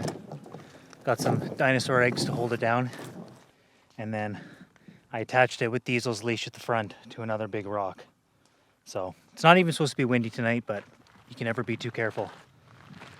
Because waking up in the morning to no boat would probably be the worst thing that could happen on this trip. Been on the water 50 kilometers today, and we're gonna relax, cook up some dinner, and enjoy camp. A beautiful paddle today, and we explored Fort Selkirk, and that was really cool just to kind of learn about the history and just walk around and enter in these buildings that these people built many, many years ago, and just learning about, you know, what actually went on here and in the rivers. And then after we left there, the landscape just changed drastically. It was just, you had mountains on one side and the basalt rock on the other, and it's just like this grand wall, and it's just so beautiful. And when we were in Fort Selkirk, we read that where we were actually standing was the edge of Beringia. So it was really cool just to kind of paddle through there and see where, you know, there was like lava that had hardened and all the rock formations as we paddled through there. So it was really beautiful. I'm excited to keep going and just see more of this river.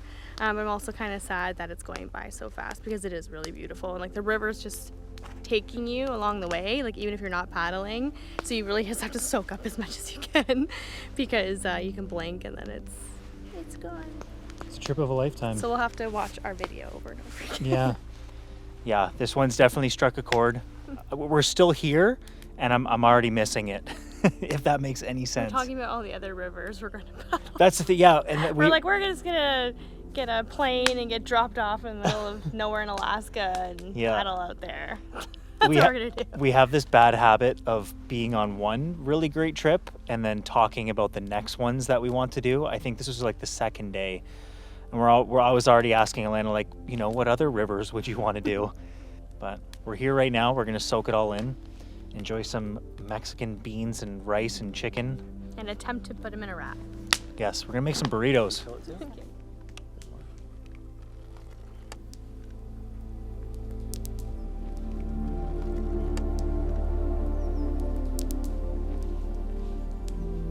We were a little concerned when we started this trip if, you know, Diesel would be comfortable for such a long paddling trip, but he's got the comfiest seat in the house, and he assumes the position as soon as he's in the boat and pretty much falls asleep almost instantly. So it's safe to say I think he's loving life and he's enjoying himself out here. It's pretty awesome.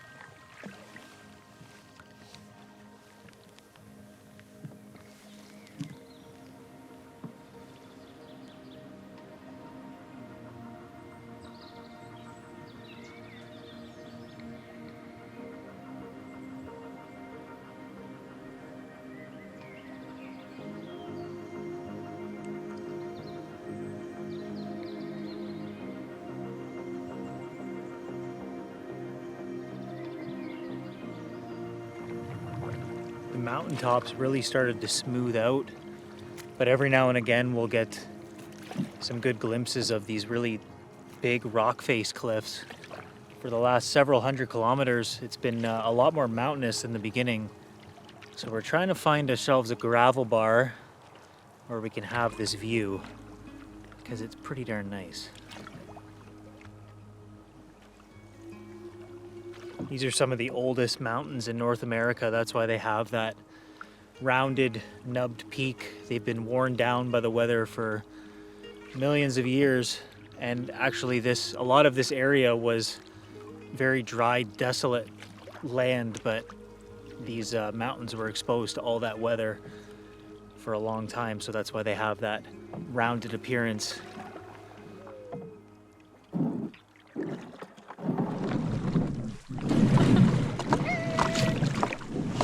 Just drag it, it's an old town. Oh.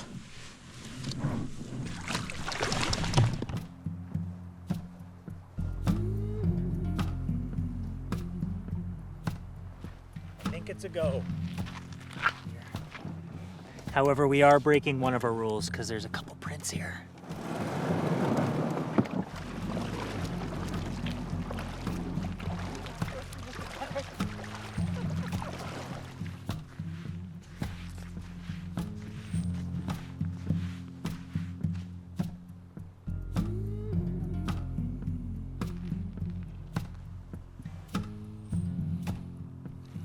All right, we're not breaking rules tonight. We're carrying on a little bit further. There actually is an old trapping cabin labeled as a good high water camp, so we're gonna try and tuck over to the left and check that out instead.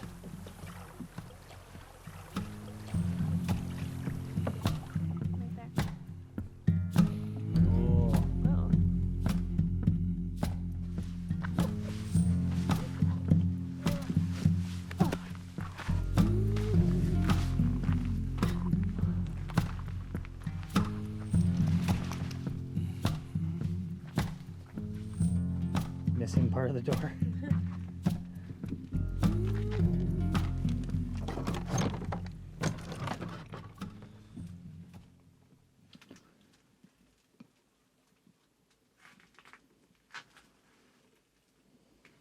You have to crouch down quite a bit. Whoa. Cool. Yeah, you can only stand at the front. 2 cots. 3. Don't think we'll be sleeping on them tonight, though. Cool. It's like, where are you taking What is me? happening here? Yeah, let's go check out this campsite. Well, we put in a haul today. Haven't done the math yet, but I think we're at around 70 kilometers. So our biggest day so far on this trip. We had the nice weather, so we wanted to capitalize and get some kilometers in. So everything's looking good. However, we do have one problem. Let me show you. So when the White River mixed with the Yukon River, we thought it was silty and thick before, but I didn't quite realize how thick and silty it was until I put my water bottle in there. So this is what we're working with here.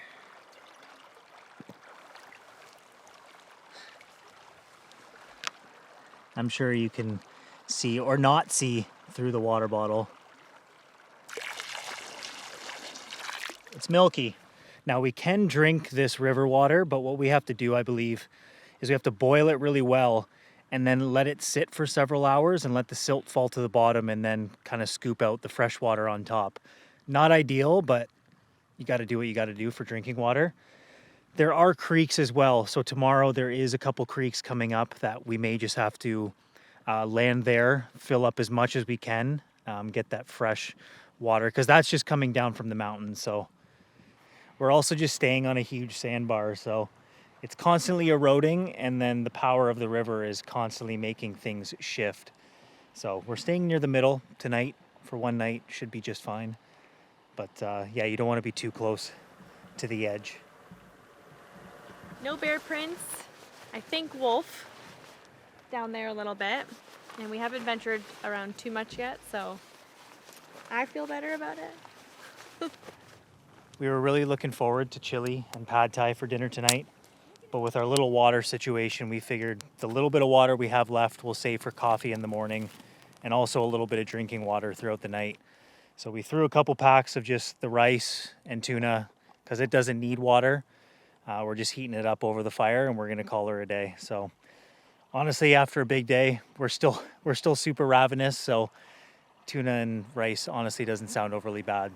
I'll do the honors. Yeah, you do the honors. I'm actually pretty excited for this. Not bad. So good.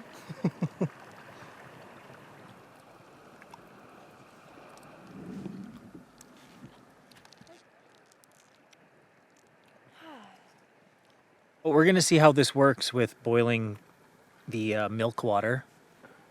Here we go. Just scooped some from the river. Yeah. Nice and cloudy, just how we like it. Gonna boil it. Yeah, we're gonna boil it. Probably leave it for a few hours.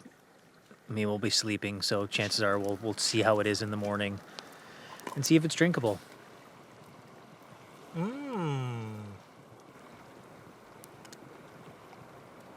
It's looking like that forest fire smoke is creeping in again, just like it was this morning. It was super nice and clear, and then it all of a sudden blew back in again. So not really sure what it's gonna do, but I'm glad we pushed on a little bit further from our bear print site that we stopped at earlier. Gonna put this little experiment off to the side and see how it looks in the morning, see if it's drinkable. Big day today, so feeling tired. Gonna head into the tent and do it all again tomorrow.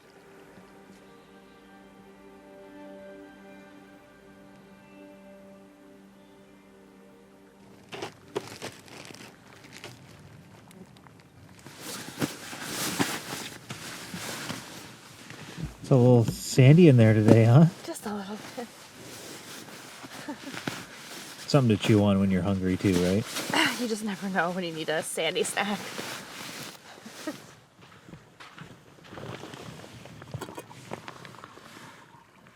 Well, it worked. It does not look appealing, but you can see all the sand is sitting at the bottom there. And there's some fresh water on top. This way, looking nice. Thankfully, that's the way we're going.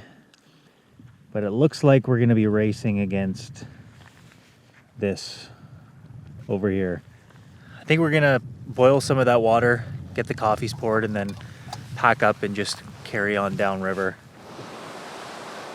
First order of business, finding some water.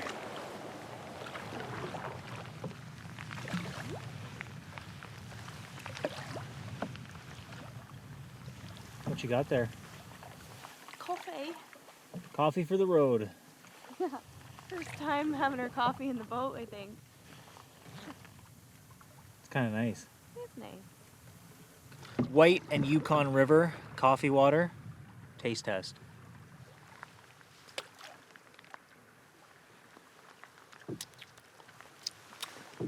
Couple grits of sand.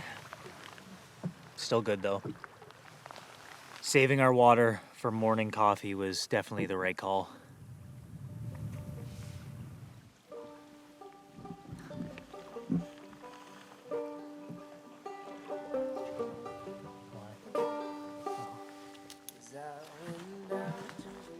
Hey, Bear.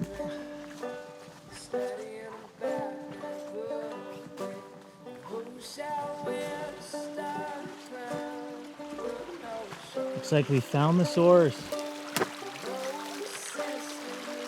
It's a bit of a tinge of gold, but it's still cleaner than the other stuff.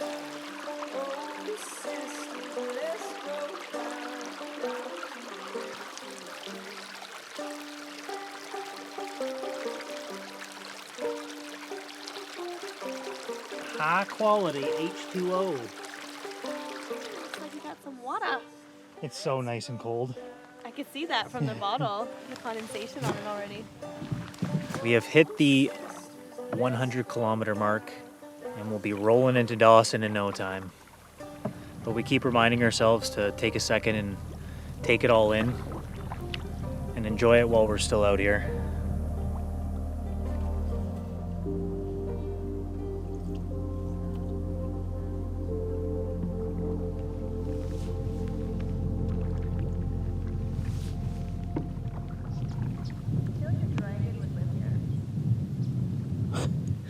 The Yukon dragon.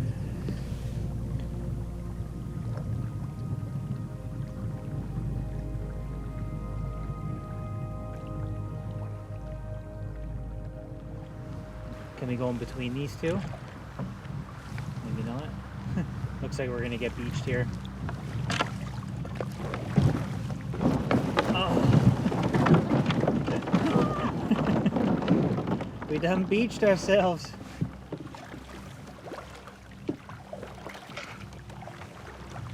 Having a little trouble in the maze here. This wasn't really on the map. These log jams and gravel bars are constantly moving and creating new ones, so the map we're looking at has a lot of them, but yeah, that one was not there. Unless I'm lost, that's a viable option too.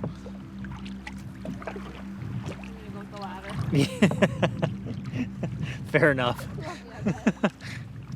Yeah. Well, we got so captivated by the cliffs that we were paddling by that I had forgot to turn the page, got a little lost. And now we're in a bungle of log jams and braids and creek beds, and we can't go back to the main channel that cuts right through because there's a current still coming through where we went. So we're gonna fly the drone and see our best course of action here.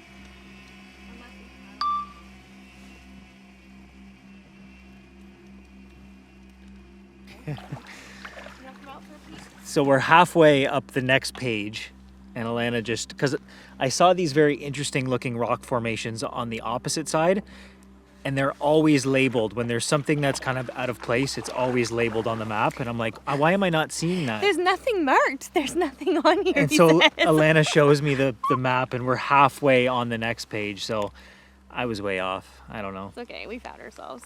Yeah. See with the drone. It looks like there's a narrow path that we can take, and it meets up with the main channel. It's a really easy river to navigate for the most part, but I'm honestly not that surprised that I got us lost this one time. I just didn't flip the page. I'll be 88 reminiscing on this trip and just say to myself, why didn't I flip the page? Why?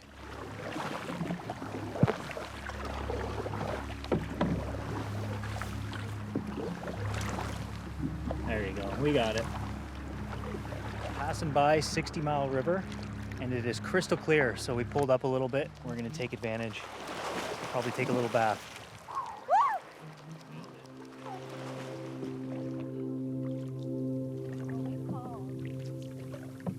Last day on river, making the final push, 40 kilometers left, and we'll be turning around that bend and seeing that iconic moose hide slide.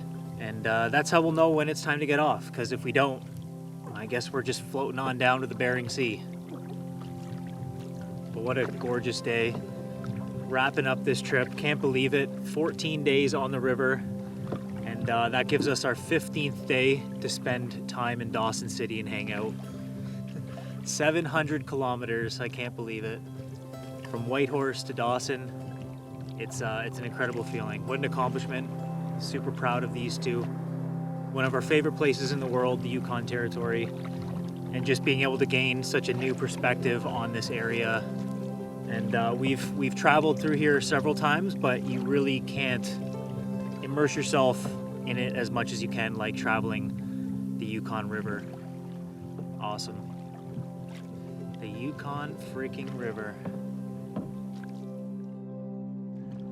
I don't want to get out here. Now, we find ourselves very fortunate to be able to live in our van and travel across the country. Years ago, we sold most of our possessions and put our careers on hold in order to make this happen. And every time I hear or see these words posted up on the wall in the little town of Dawson City, it feels a lot like the verification I need that what we're doing is the right thing to do for us. I wanted the gold and I sought it. I scrabbled and mucked like a slave.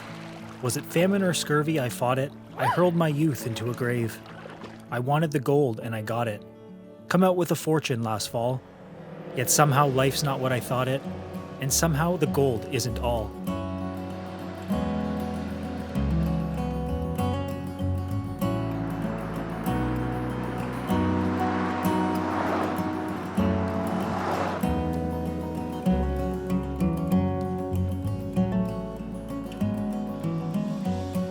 Say it's time for us to leave our mark. What do you think? I think so. It's our first time driving south on the Stewart-Cassiar, so it's time. Diesel's hair is right there. Ooh. So crazy there's no one.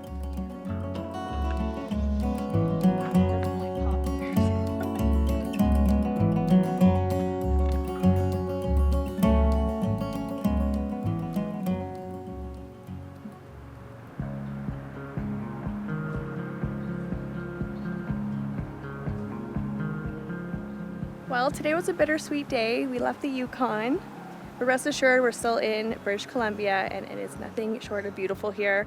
We're just an hour and a half south down the Stewart-Cassiar and we just posted up at this beautiful campsite, so we're just kind of hanging out. Yeah, I was a little melancholy about leaving the Yukon, but it was pretty short-lived because we're in places like this and there's just so much still left to explore and check out while we're here in BC for the next little while. And I did have the intention of getting a little work done tonight, but somehow there's now beers on our table here and this lovely lake view, so lots of distractions to keep you away from the editing.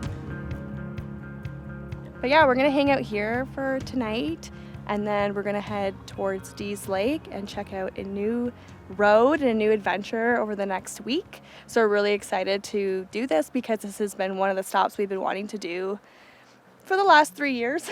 Yeah. So we're finally getting around to it. Yeah, can't wait. The sun's gone behind the mountains now, so I'm sure it's gonna chill out pretty soon. But we got a fire, some hot food. And like no wind. It's beautiful. Yeah. We're in good shape.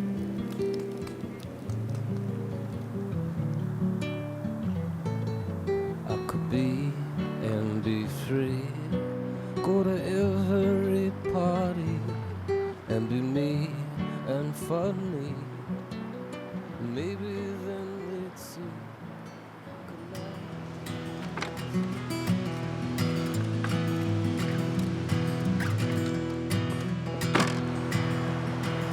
Decided to stop at the creek this morning. We got one more go at catching some grayling here because the way we're heading down towards Dease Lake, and that marks the Arctic Divide. So anything south of Dease Lake, there is no longer any Arctic grayling. So we're here at Cottonwood Creek and we got a pretty good chance of catching them this morning. You got, oh my God. Yes, keep it in the water. Keep it in the water. Yes. Arctic grayling? Yep. Sorry, not the best release. Okay, he's gone. Okay, it's okay. He's gone full of pep. Yeah! Yes. Woo!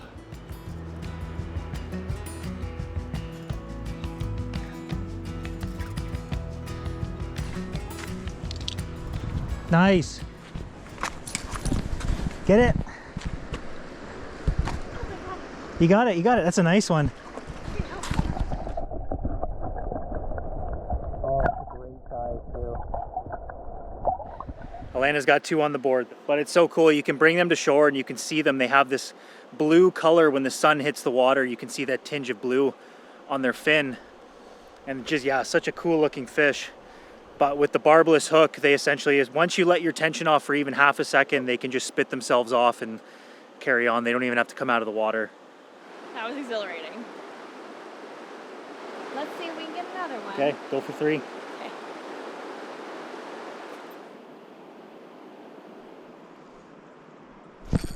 Yeah, fish on. Oh, that's a nice size.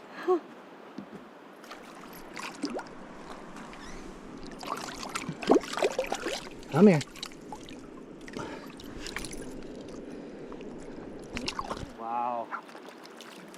show. Nice. Look at that. Beautiful. Wow. See that fin? Woo! Okay, so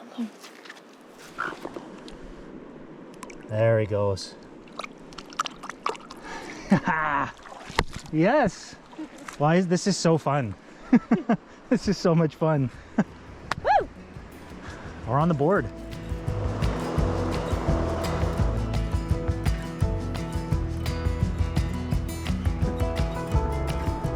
We're getting the babies now.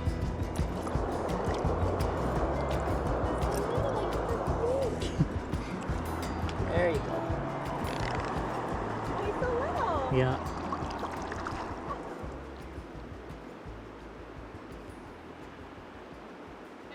Got a fish. You got one?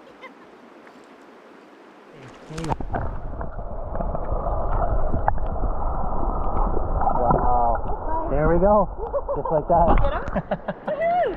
Woo!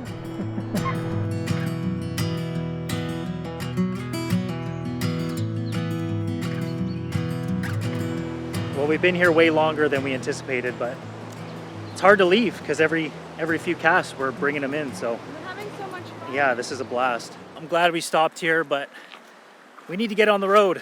We got another big road trip detour that we're gonna start today that we're really looking forward to. Is it really a garage space if it's not always in need of some organization?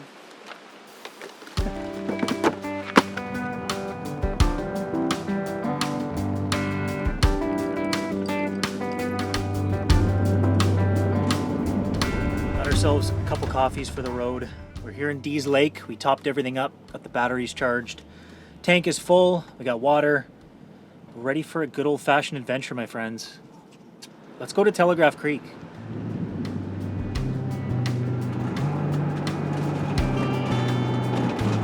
The gravel begins. I'd be lying if I said I wasn't like a little bit nervous. You know, it's just another BC gravel road.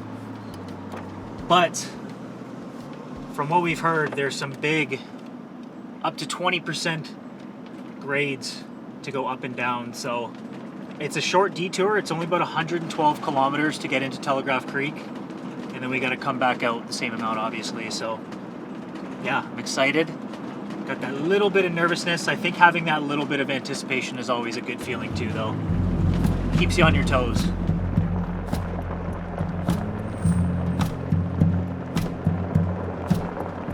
We've closed up all the windows. We've secured most of the things in the van, but something always finds its way worked out of the cupboard or the drawer, maybe the pillow. Things are always moving. Things are always moving, but that's part of the fun. It's all part of the fun. It's a guessing game on we hear something thud in the back and we have to guess what fell this time. Just like roulette. I walked under the blood red moon, and I've seen those wolves gather round, and I've spent some time with the devil, but never have I found another one like you. Oh, no. Jesus. Ready to see a new cam? Okay, let's check it out. I'd say it's diesel approved, but he pretty much goes with everything, so it's not a hard sell. Well, I'm happy to report that the first 50 kilometers or so were smooth sailing. You can tell it's still a work road, so there was a ton of trucks hauling out of here because it's a Friday afternoon, so they were ready to get out of here and start their weekends. And besides just a little bit of washboards, a couple potholes, it's smooth. You can keep it at a pretty smooth 60 kilometers an hour. But I have a feeling the real treat is going to start tomorrow because I can see the canyon in the distance, and that is the direction we are going. So as far as those big 20% steep grades that we've been reading about, I have a feeling that's going to be at the very end as we make our way down into Telegraph Creek. But that's a thing for tomorrow. Shouldn't be an issue, and those big windy roads I think are going to give us the best views of the entire drive. So I'm looking forward to that.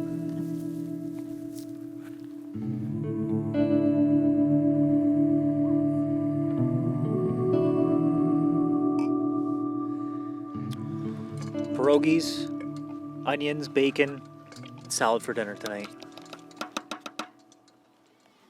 It looks like the clouds like cleared up.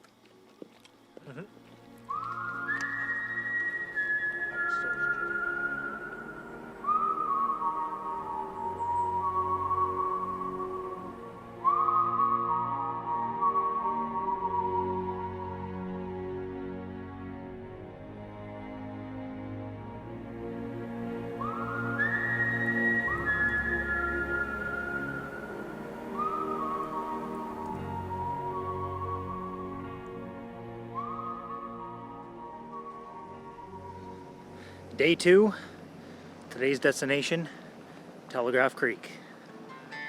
Here we go.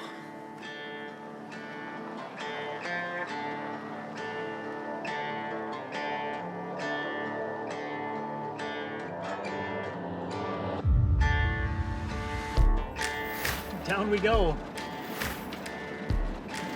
This one's an 18%er, so let's see what that's all about.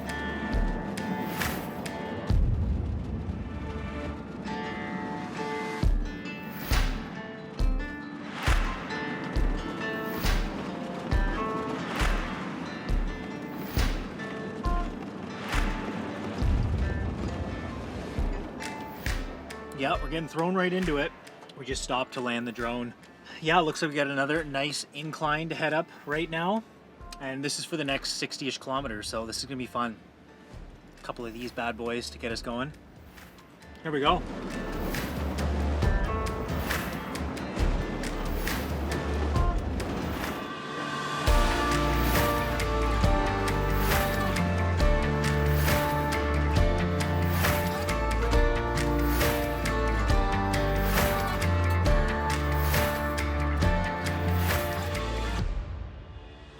Well, there's no way to do proper justice on what we're looking at right now, but we can try our best. We're getting a really good glimpse of the canyon, and I can really see where this got the nickname the Grand Canyon of the Yukon River.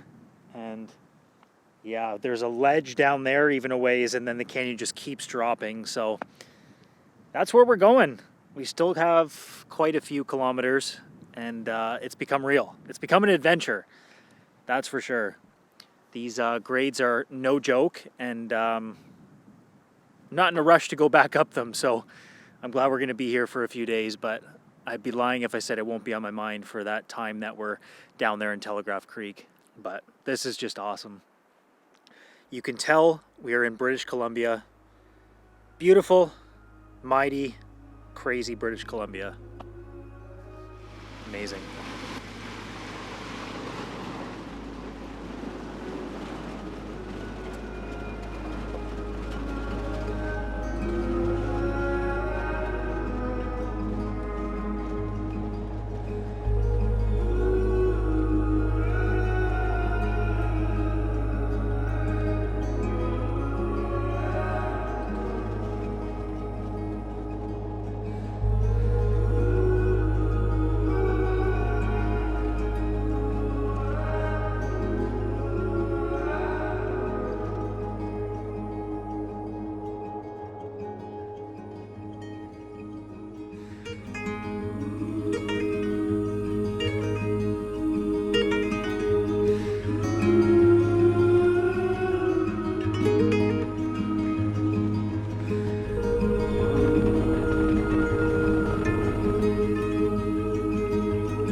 We're pulled over again, and we got word that there's a pretty nice waterfall right around the corner here. So we have the Crocs in four-wheel drive, but they are pretty bare on the bottom. So I think it's about time to retire these for the hiking. Pretty steep. And Diesel's in front. He's always in four-wheel drive.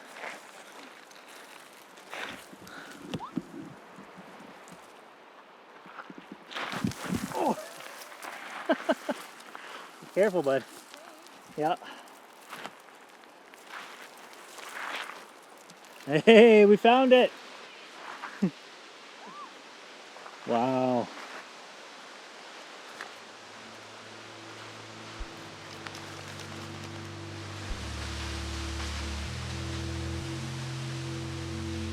We mentioned previously we were feeling a little melancholy as we left the Yukon last week.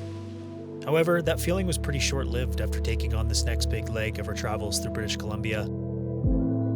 It's pretty easy to forget any of the things weighing on your mind with views like this. And not to sound tacky or cliche, but the one thing that we definitely don't forget is how lucky we are to still be exploring incredible places such as this.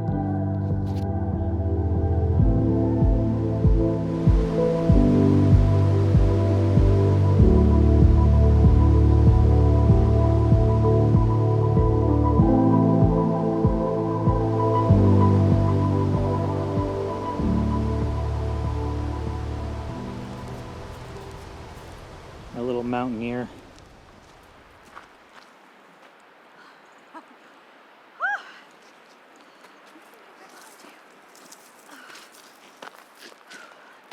That's what these strong legs were made for. Tucked along the Wildest River are two small but storied places. For thousands of years, the Tahltan people called Telegraph Creek and Glenora home, long before the gold rushes brought waves of newcomers. In the mid-1800s, well before the roads had been built, this region was a gateway to the goldfields, alive with steamboats, saloons, and hopeful prospectors chasing their fortune. Telegraph Creek grew around the dream of a telegraph line, an ambitious plan to connect North America to Europe via telegraph lines, running through BC, Alaska, and across the Bering Strait.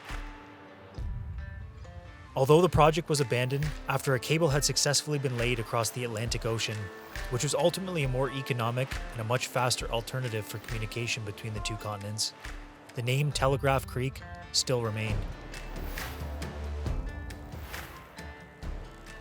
Well, we have made it to Telegraph Creek. It's actually the next day now because we ended up sleeping at that waterfall spot that we stopped at last night, and it was a spot to ourselves, so we figured we just hunker down and hang out for the night and finish the drive first thing this morning. And there still is several hundred people that still live in Telegraph Creek, but we are in technically downtown Telegraph, so along the Stewart-Cassiar River, and it is sleepy. It is a Sunday, so that may be why, but we are going to take the rest of the drive into Glenora, which is about 20 kilometers upriver. But yeah, I love being here. It's always just so special being in a place that you can just feel the history, such incredible history here with the gold rushes, with the telegraph line many, many years ago. But just the amount of times I've looked on a map and envisioned what it's like to be here. You know, you can watch the videos, you can look at pictures, but you don't really grasp all of it until you see it with your own eyes.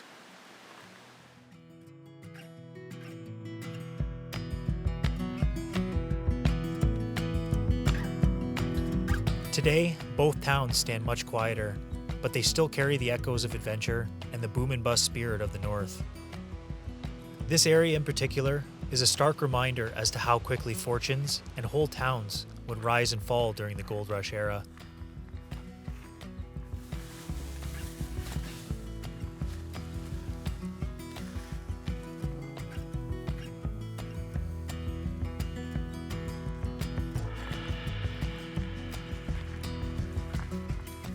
Most people driving through today might see only a quiet riverside community, not realizing it was once a booming hub, bringing in close to 10,000 people, pulsing with the chaos and hope of the frontier.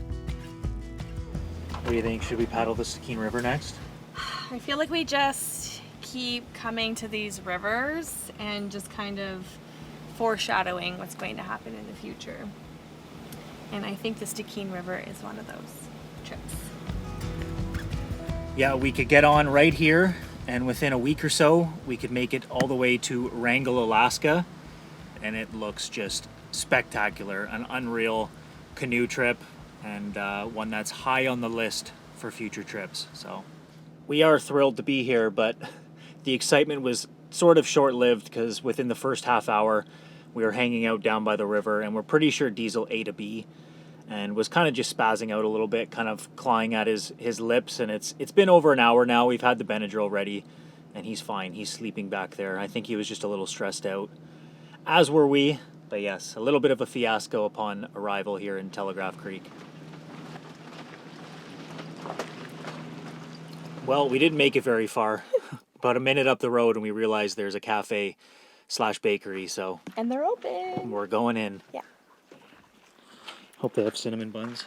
Carried like some sewing machines and you know what I mean? Mm-hmm. And my uncle, he said this room number 5, the bedroom you walk by right here, was full of furs. Full right to the ceiling of furs. Wow. Yeah, isn't that wild, eh? Yeah. So the gold rush brought everybody. The gold rush was a significant part Yeah. of our history down here. Yeah. Yeah, yeah. It just boggles my mind how, like, what people went through just to Yeah, I hopefully know. strike it rich. Yeah, I know. Just for that off chance. You Yeah, know? yeah, that's right. It's just, yeah, people were just so desperate Yeah. back then. It's dark in here, but we're getting special access to the lodge here at Stewart-Cassiar River Cafe. We're heading up to the top. And this was actually the old Hudson Bay Company trading post. This building, when it was stationed in Glenora, they barged it in pieces here in Telegraph Creek. So this is like a communal kitchen space, I guess. I feel like if you were sleeping here with other guests, if anyone would move, everyone would wake up because it's just so old and creaky in here. Yeah. I love it. So rustic.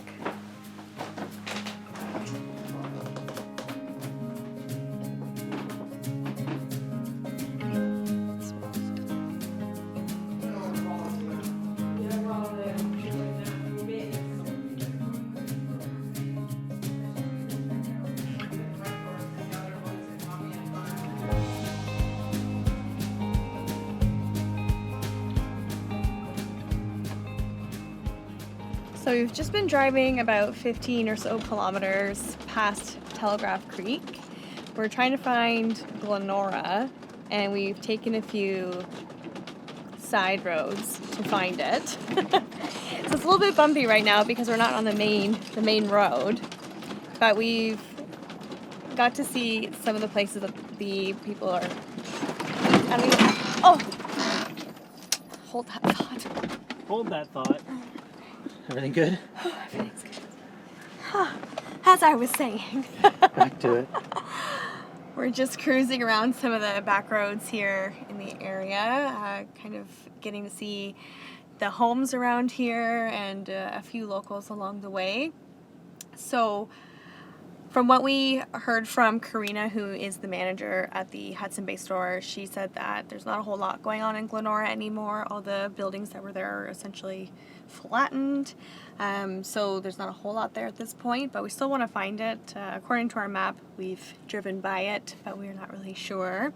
So we're just going to backtrack a little bit and see if we can locate it, and then we're going to go check out a spot to potentially camp, recommended by Karina. So we're going to go check it out. Yes, we made a detour of the detour, and this is called the Iron Road on the map.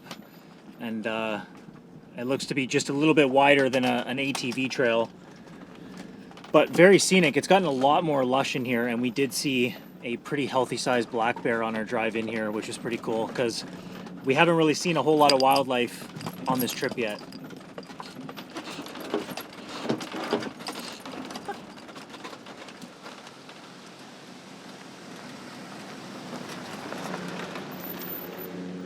Well, we passed by this on the way in, and it's way too cool to pass up.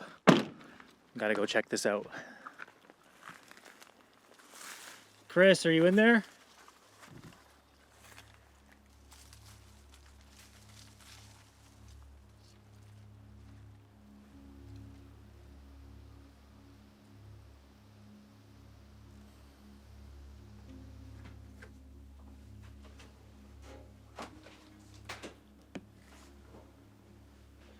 Wow.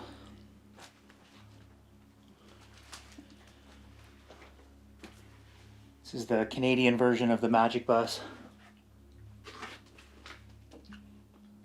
Well, this was definitely set up to be someone's camper at one point. It's got the wood stove, shelves, closet space, the little kitchenette space as well. Really cool.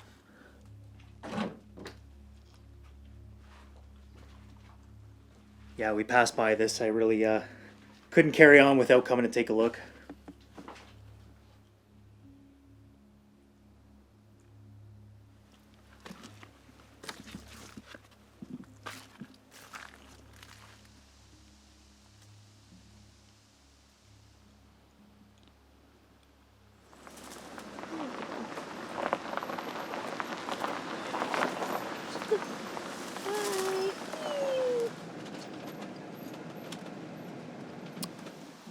Well, we didn't find Glenora today, but we did find adventure, and that's all that really matters.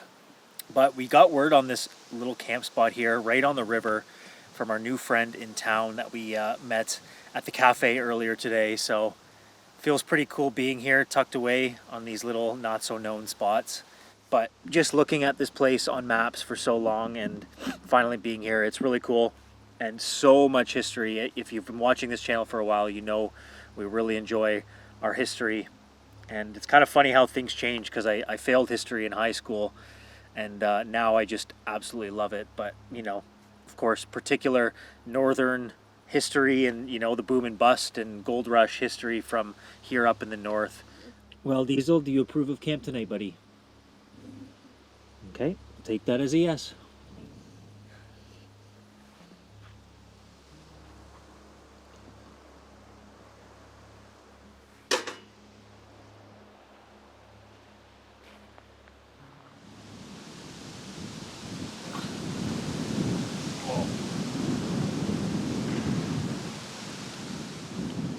Taco Telegraph Sunday.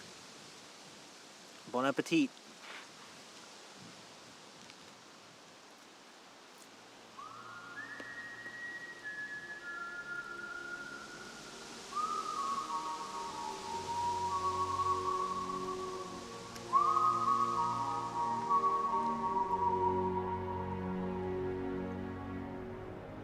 We're just admiring the colors in the sky right now. The sun has gone down and the clouds are all pink and lovely. So now we're just waiting for some wildlife to walk along the sandbar across the river here. We just said how cool it was if like a wolf just walked across the sandbar in front of us. But yeah, this is pretty nice. I think we should just get the boat down and sail on down river. See you in a week. The river. We live by the river. We paddle down the river. We're living in a van down by the river, literally. It's facts. Nothing better. At one point in time, that was kind of the joke, and now it's something to strive for, in my humble opinion.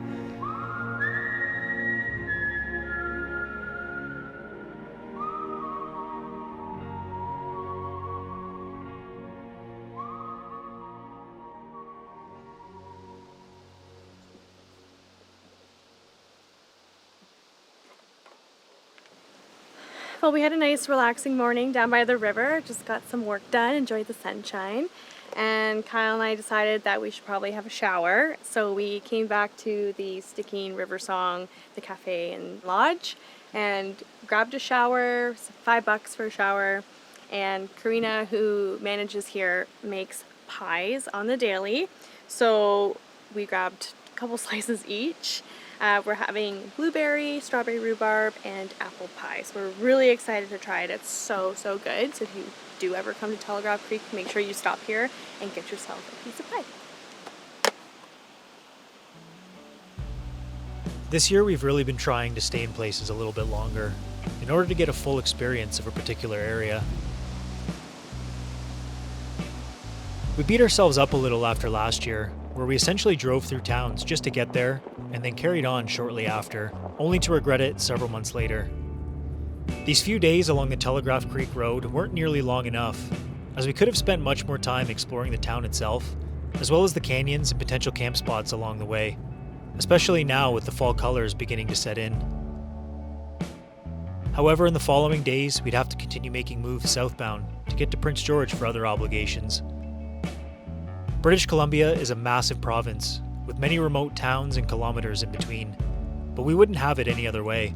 You could spend a lifetime exploring the province and still not see half of it.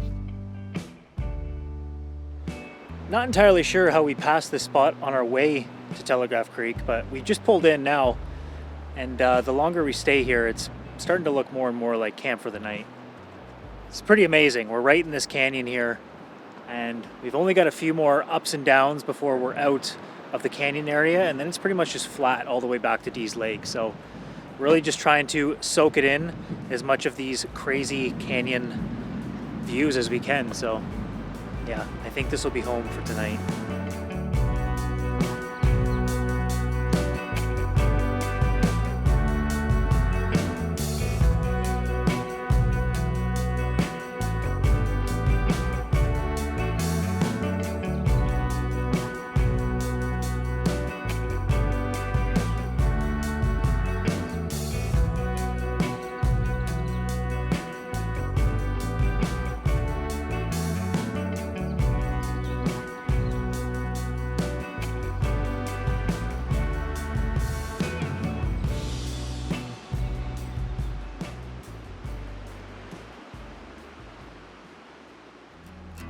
It is a nippy morning out here at the very top of Heckman Pass, and over the next several kilometers we're going to drop all the way down to sea level to a little town called Bella Coola. It's been a long anticipated trip for us. Every time we've gone up north and come back, we just haven't made this detour, and it's pretty far out of the way. It's a good 6 hours from Williams Lake all the way to the coast here at Bella Coola, but absolutely breathtaking. From the Chilcotin Plateau, all the beautiful fall colors popping for us on this road trip, and as we make our descent all the way down into Bella Coola. Now this is probably one of the steepest roads in all of British Columbia, but it's going to be a fun one. I can't wait to get down there and check this out for ourselves. And someone's being extra adventurous this morning. There's this huge burn actually all the way down the hill, you can see, of the recent burn that went all the way through this area, and Diesel's scoping it out for himself. Big road trip today, bud. Ready for a big trip? Yeah. And let's just take a brief second to admire how absolutely incredible the coastal mountains are. It's just absolutely wild to me that those mountains, because of all the force of the plates pushing against each other, they're still growing. There's snow on them all year round, and it looks like within the last couple weeks, there's been some fresh powder laid on the tops as well. But that is what we are cutting through today. I can't wait. This is going to be so awesome.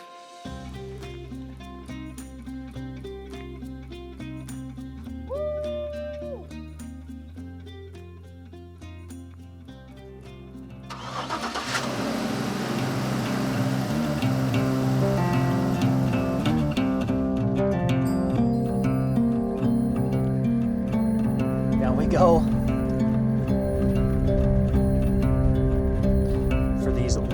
Long descents.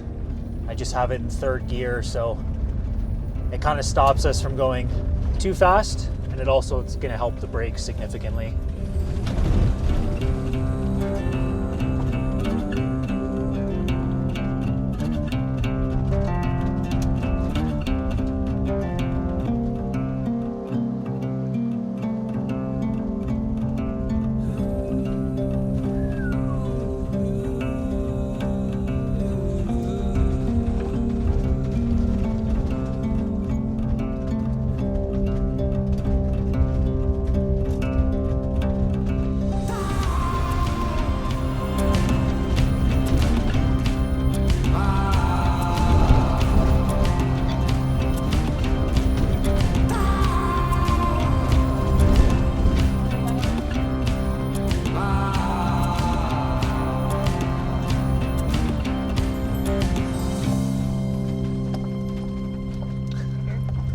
So it's always good when Alana's here with us, because she actually has a sense of smell and I do not. And according to Alana's senses, we're shredding through some brakes right now because it's pretty stinky. So I'm just keeping it in second and inching our way down the hill. We're just taking it kilometer by kilometer at this point, or bend by bend. The hill is quite steep. Compared to Telegraph Creek Road, there were just shorter spurts of decline and incline.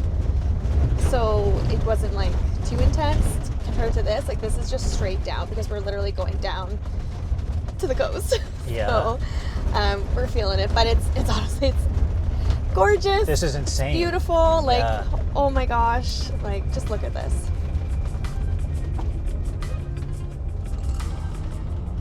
We have hit pavement, which is a glorious feeling. That was a butt puckerer for sure. We did it. We did it. There's always something. Of course, like we think we would have learned to like make sure we have breakfast before a stressful drive, but I think we just get too excited. It's the adrenaline for sure. It's the adrenaline. We just want to get on the road, and so like when something starts acting up, like ultimately like we are a great team, but there is a little bit of snip snap back and forth because we're on a little bit of stress, a little stress high. As soon as you come down the hill, you can start to see the cedar and the old man's beard, and it's just starting to look very coastal. Something comforting about it. Reminds me of the island.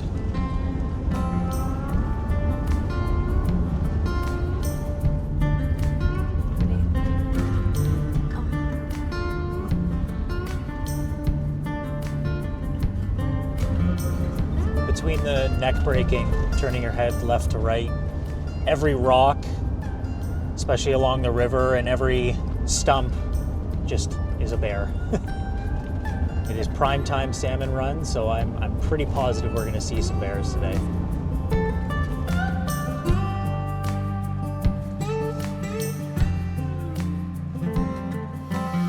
I can assure you, if you ever make the trip down into Bella Coola, the stupendous viewpoint is indeed stupendous. Oh gosh, it's gonna fill up so fast. That fills up way faster in the water bottle. Yeah. Okay. Oh my god. I have electrolytes in there, so it's just bubbling up. Do you need supervision over here?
So cool.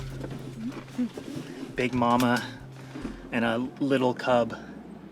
And it was cool because the cub was being super playful, running around through the grass and hiding in the bushes. But they've carried on, and they've also gained a bit of an audience, so we're going to carry on.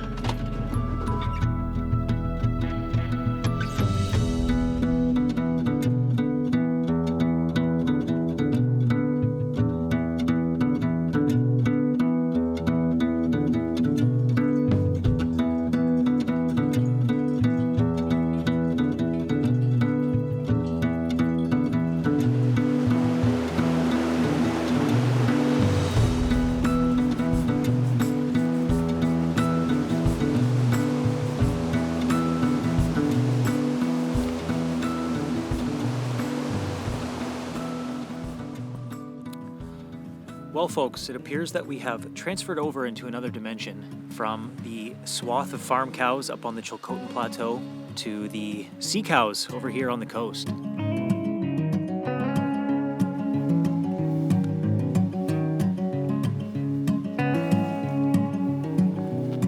Welcome to Bella Coola. What an amazing place. We just got here and we're going to post up by this, what looks to be an old barge that I'm going to go and check out in a little bit. Before I get over there and check that out, I got a pretty cool story about how the road here into Bella Coola came to be. And seeing as I love a good fight the power story, this is definitely that, because for the longest time, this little coastal town was either serviced by air or by water. And it wasn't until the mid-1950s where the people of the town here got fed up, essentially, and had to take matters quite literally into their own hands. And so with a couple old bulldozers and a whole lot of willpower, they bulldozed that road that you saw us drive down. One starting over on Anaheim Lake up on the plateau, and the residents down here at the coast. And they weaved a one-way road through the mountains, and within a few years they had actually done it. They had carved a one-way road through those mountains, those gnarly mountains, so they could have access to the rest of the province, like every other community in British Columbia. And so being told by the government that they couldn't do it, that it was just too expensive and it wouldn't work for the longest time, they got fed up and just said, hey, we're gonna do this ourselves. And the funding is kind of comical. They had community events and raffles and bake sales, essentially to pay for the fuel. And a lot of these people that worked to build this road did it after their real jobs and weren't paid for this time that they put into it. But they knew that in the long run it was going to service their families and the community, and so they did it anyway. But pretty darn cool. Let's go check out this barge.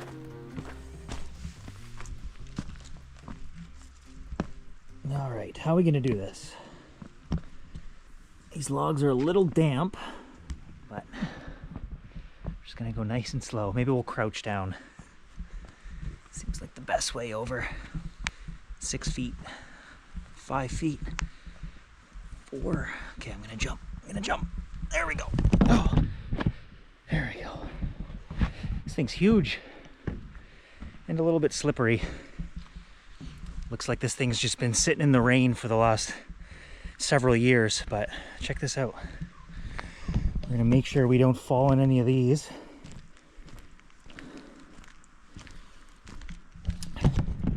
Top is just totally rusted out from the years of rain, the tons and tons of rain that this place would see. But right here is the North Bentinck Arm, and we're just back there posted up for the rest of the day. Alana's got class, so she's doing that for the next several hours, and I'm gonna do a little exploring and editing for the rest of the day. This ginormous barge that I'm kind of foolishly hanging out on right now is pretty good historic landmark for how things used to be, because before the road and the hill and all that gnarly driving to get through the coastal mountains down here to the coast, that's how everything was brought in, mainly by the water. So this barge would be pulled out to the larger vessels that couldn't get in all the way in during the tides and whatnot. And so it would be pulled out, they would load things on here, and then it would be transported into town. All the supplies, mail, food, tools, everything. So it's pretty amazing that, you know, even though that made things work by hauling things out or in, by water or by air, of course, road still is the most convenient way. So, you know, these hardcore locals, they had enough and they just said, we're gonna build it ourselves, which is pretty freaking cool in my opinion. But I already love this place. Just the feeling of the coast. It's so damp in the air, but just the way the mist and the fog kind of settles, and just the color of this water, just mind-boggling. Really rusted out in a lot of spots, and it's actually feeling kind of soft in some spots on the top here. All right. Oh, that is slippery. Okay, I'll see you on the other side. I gotta put this in my pocket.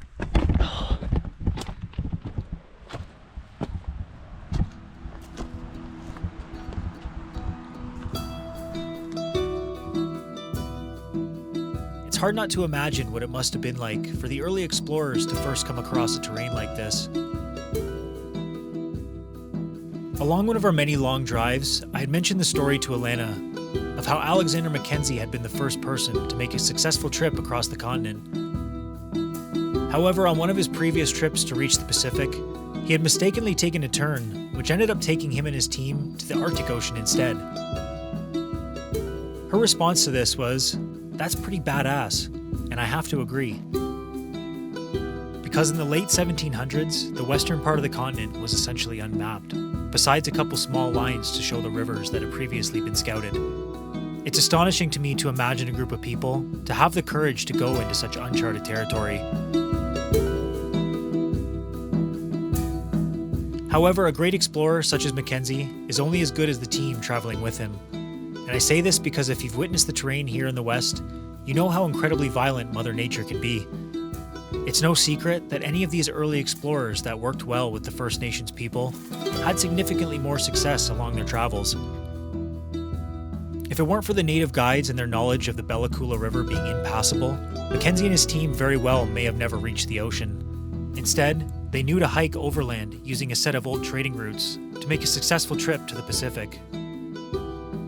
Regardless, now knowing this story, I don't think I'll do much complaining as we make our way down some of these high mountain passes, seeing as we have a road and a map to follow.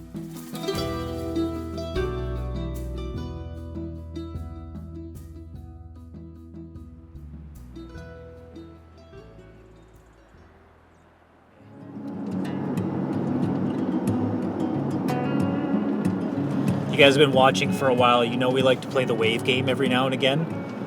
And I think that's my favorite part about the Bella Coola Valley is that everyone we drive by likes to wave.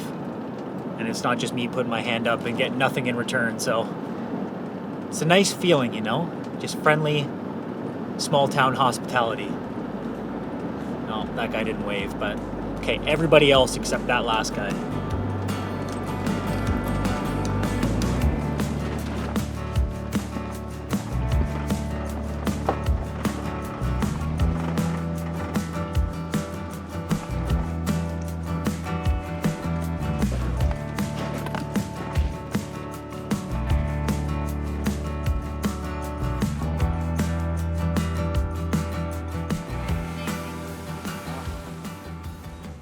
Just like that. It's the little things in life. My blood pressure isn't up after flying the drone. The batteries aren't dying after 5 minutes. Perfect. Hope they look nice.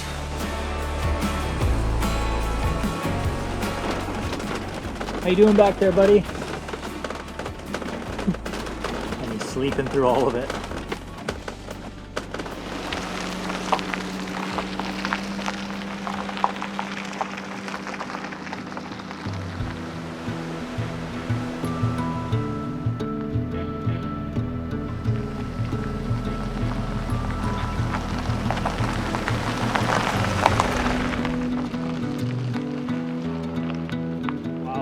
Well, I had high hopes for this road, but this is by far exceeding all expectations.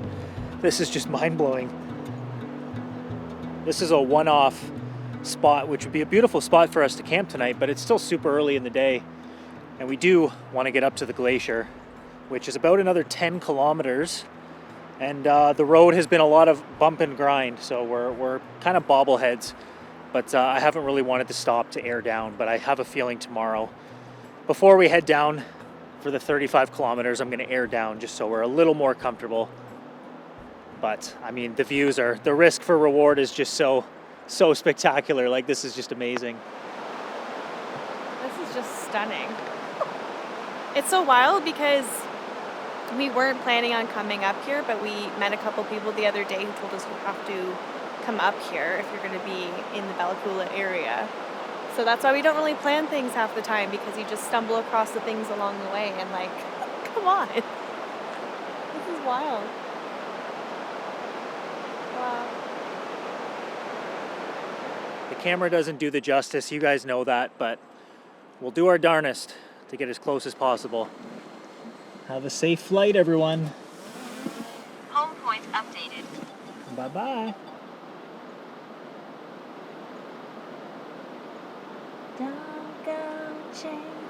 Waterfalls, listen to the rhythm of a human ear.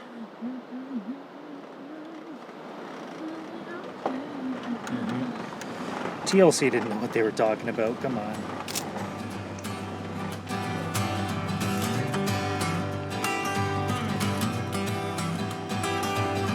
Oh, here it comes again, another trapdoor. I've been here before, but it shakes me again. My first reaction is to get pissed. Yeah, to We're there. like I could change.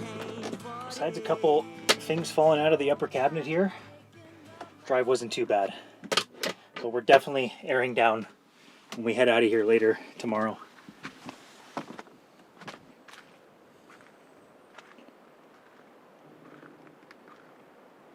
I'm gonna have to say this is probably at least top 3 the best spots we've ever camped in the van. Like, this is just spectacular. And it's kind of funny, I remember watching a YouTube video from somebody else months ago that came up here, and it was completely socked in, so I can't help but feel pretty lucky that we're out here and it's a bluebird day. Like, this is this is amazing. I'm almost lost for words seeing places like this.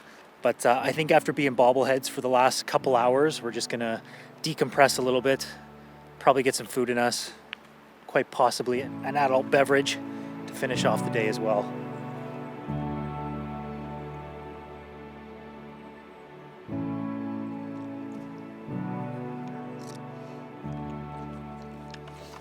Well, this originally was a pop-up table for us to cook on, but now that our stove is kind of fixed on the counter in the van for the new build, this kind of serves as the best ergonomic workstation back here, as I can stay standing up after sitting most of the day in the van, bopping around.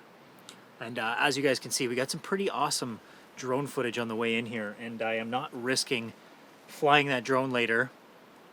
And, you know, if anything were to happen, God forbid, but things do happen. So I'm carrying over the habit from the other temperamental drone, and I'm just, every time I have a swath of footage, I'm just going to dump it onto the hard drive, and then we don't have to worry.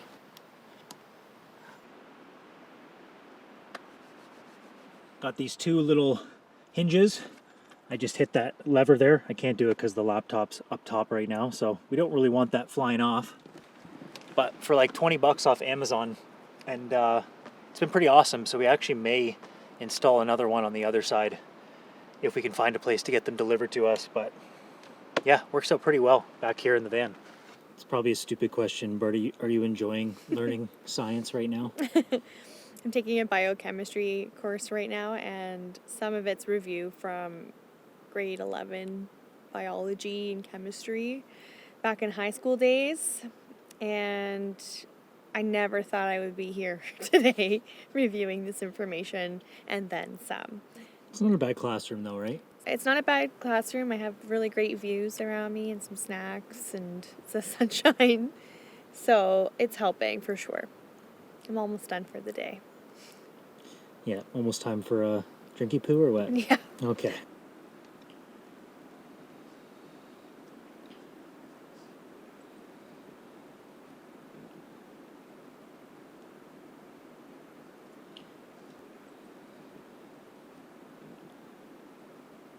Well, just finished a sunset flight, and this is amazing. I can't wait to get out of the van in the morning and have a coffee and go for a walk around in this area. And it looks like we got this spot all to ourselves for this evening, so not a bad place to call home for a night. And well worth the 35-ish kilometers of bumpy travel to get back here. Really wasn't that bad, but you got to work for it. For a view like this, you got to work just a little bit harder. And yeah, it's always worth it. But I just got word that it's 4 degrees because that sun just went over the mountains, and it's going to be chilly tonight. So we're going to batten down the hatches, probably hunker down in the van, make some good food, and stay warm. But what a magical place. I like to think when they planned the scenery for movies like Pocahontas, they based it off right here in Bella Coola. Just the waterfalls that seem to come from so far up.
We have found the blueberries. Yeah. And they get way bigger up the hill. It's almost like they're luring you deeper into the woods. Diesel, come here. Let's get Diesel. Come on, look at this. Come back here. They're huge. Hey there.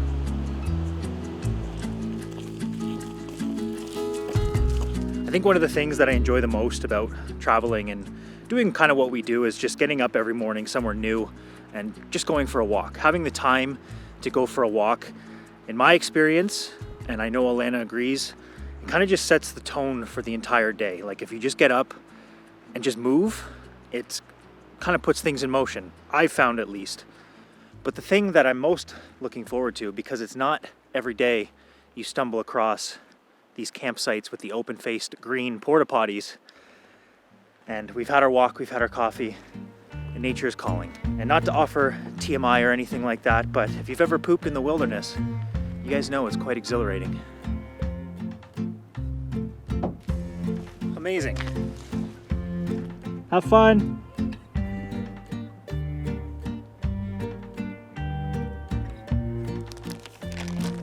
Well, of course we already have the protein blueberry pancakes, but there's never really enough blueberries, so I'm tossing them in there.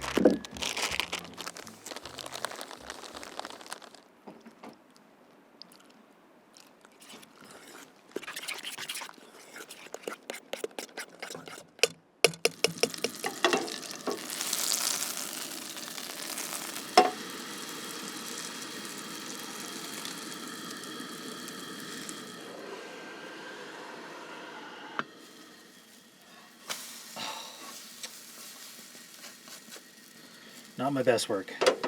This flip is above my pay grade, so It's falling apart. Alana's going for it. I think I might have to. You got this. I believe in you.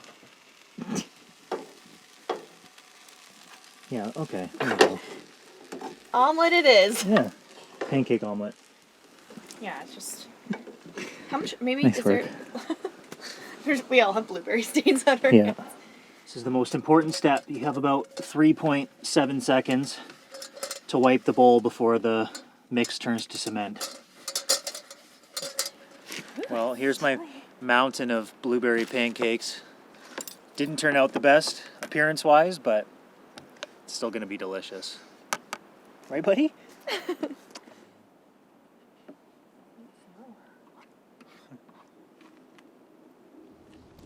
Well, coming to a place like this, it's definitely hard not to imagine what it would have been like for the first explorers to come across a terrain in an area like this. Like, this is just amazing.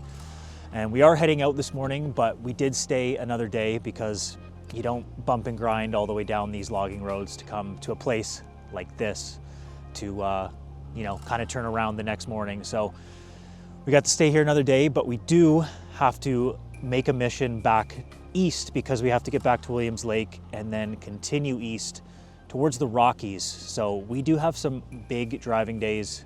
If you know where we are right now, it's about 17 hours to get to Calgary, which is where Alana is going to fly out of next for work. So this has been amazing, and we often like to talk about, you know, these trips and these destinations that we get the privilege of visiting. It's kind of like one big shopping trip, you know. When the day comes where we do have the money to invest in a piece of property, we're often thinking, you know, where can we see ourselves settling? And when you get to go to so many incredible places, it's pretty tough to choose. And then, you know, we've seen so many that we love, but coming to Bella Coola, this location made its way to the top very, very quickly. But we made our way down the hill last week, and that is our way back out of here. So we're giving Walter a little pat on the back and a little encouragement, but we've got this. So let's get on the road, see what the day brings.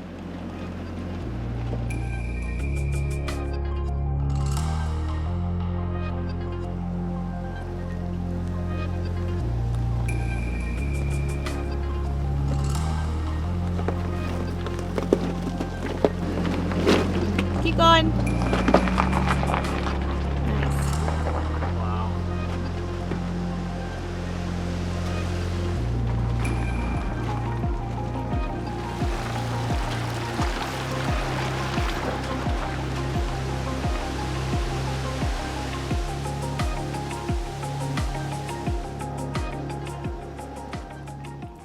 Well, we're at the very bottom of the hill.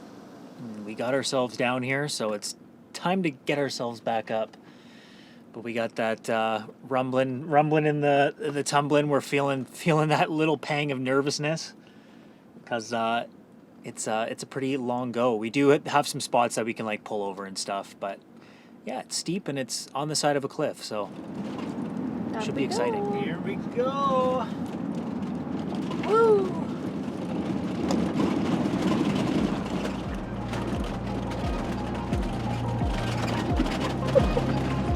Getting thrown right into it.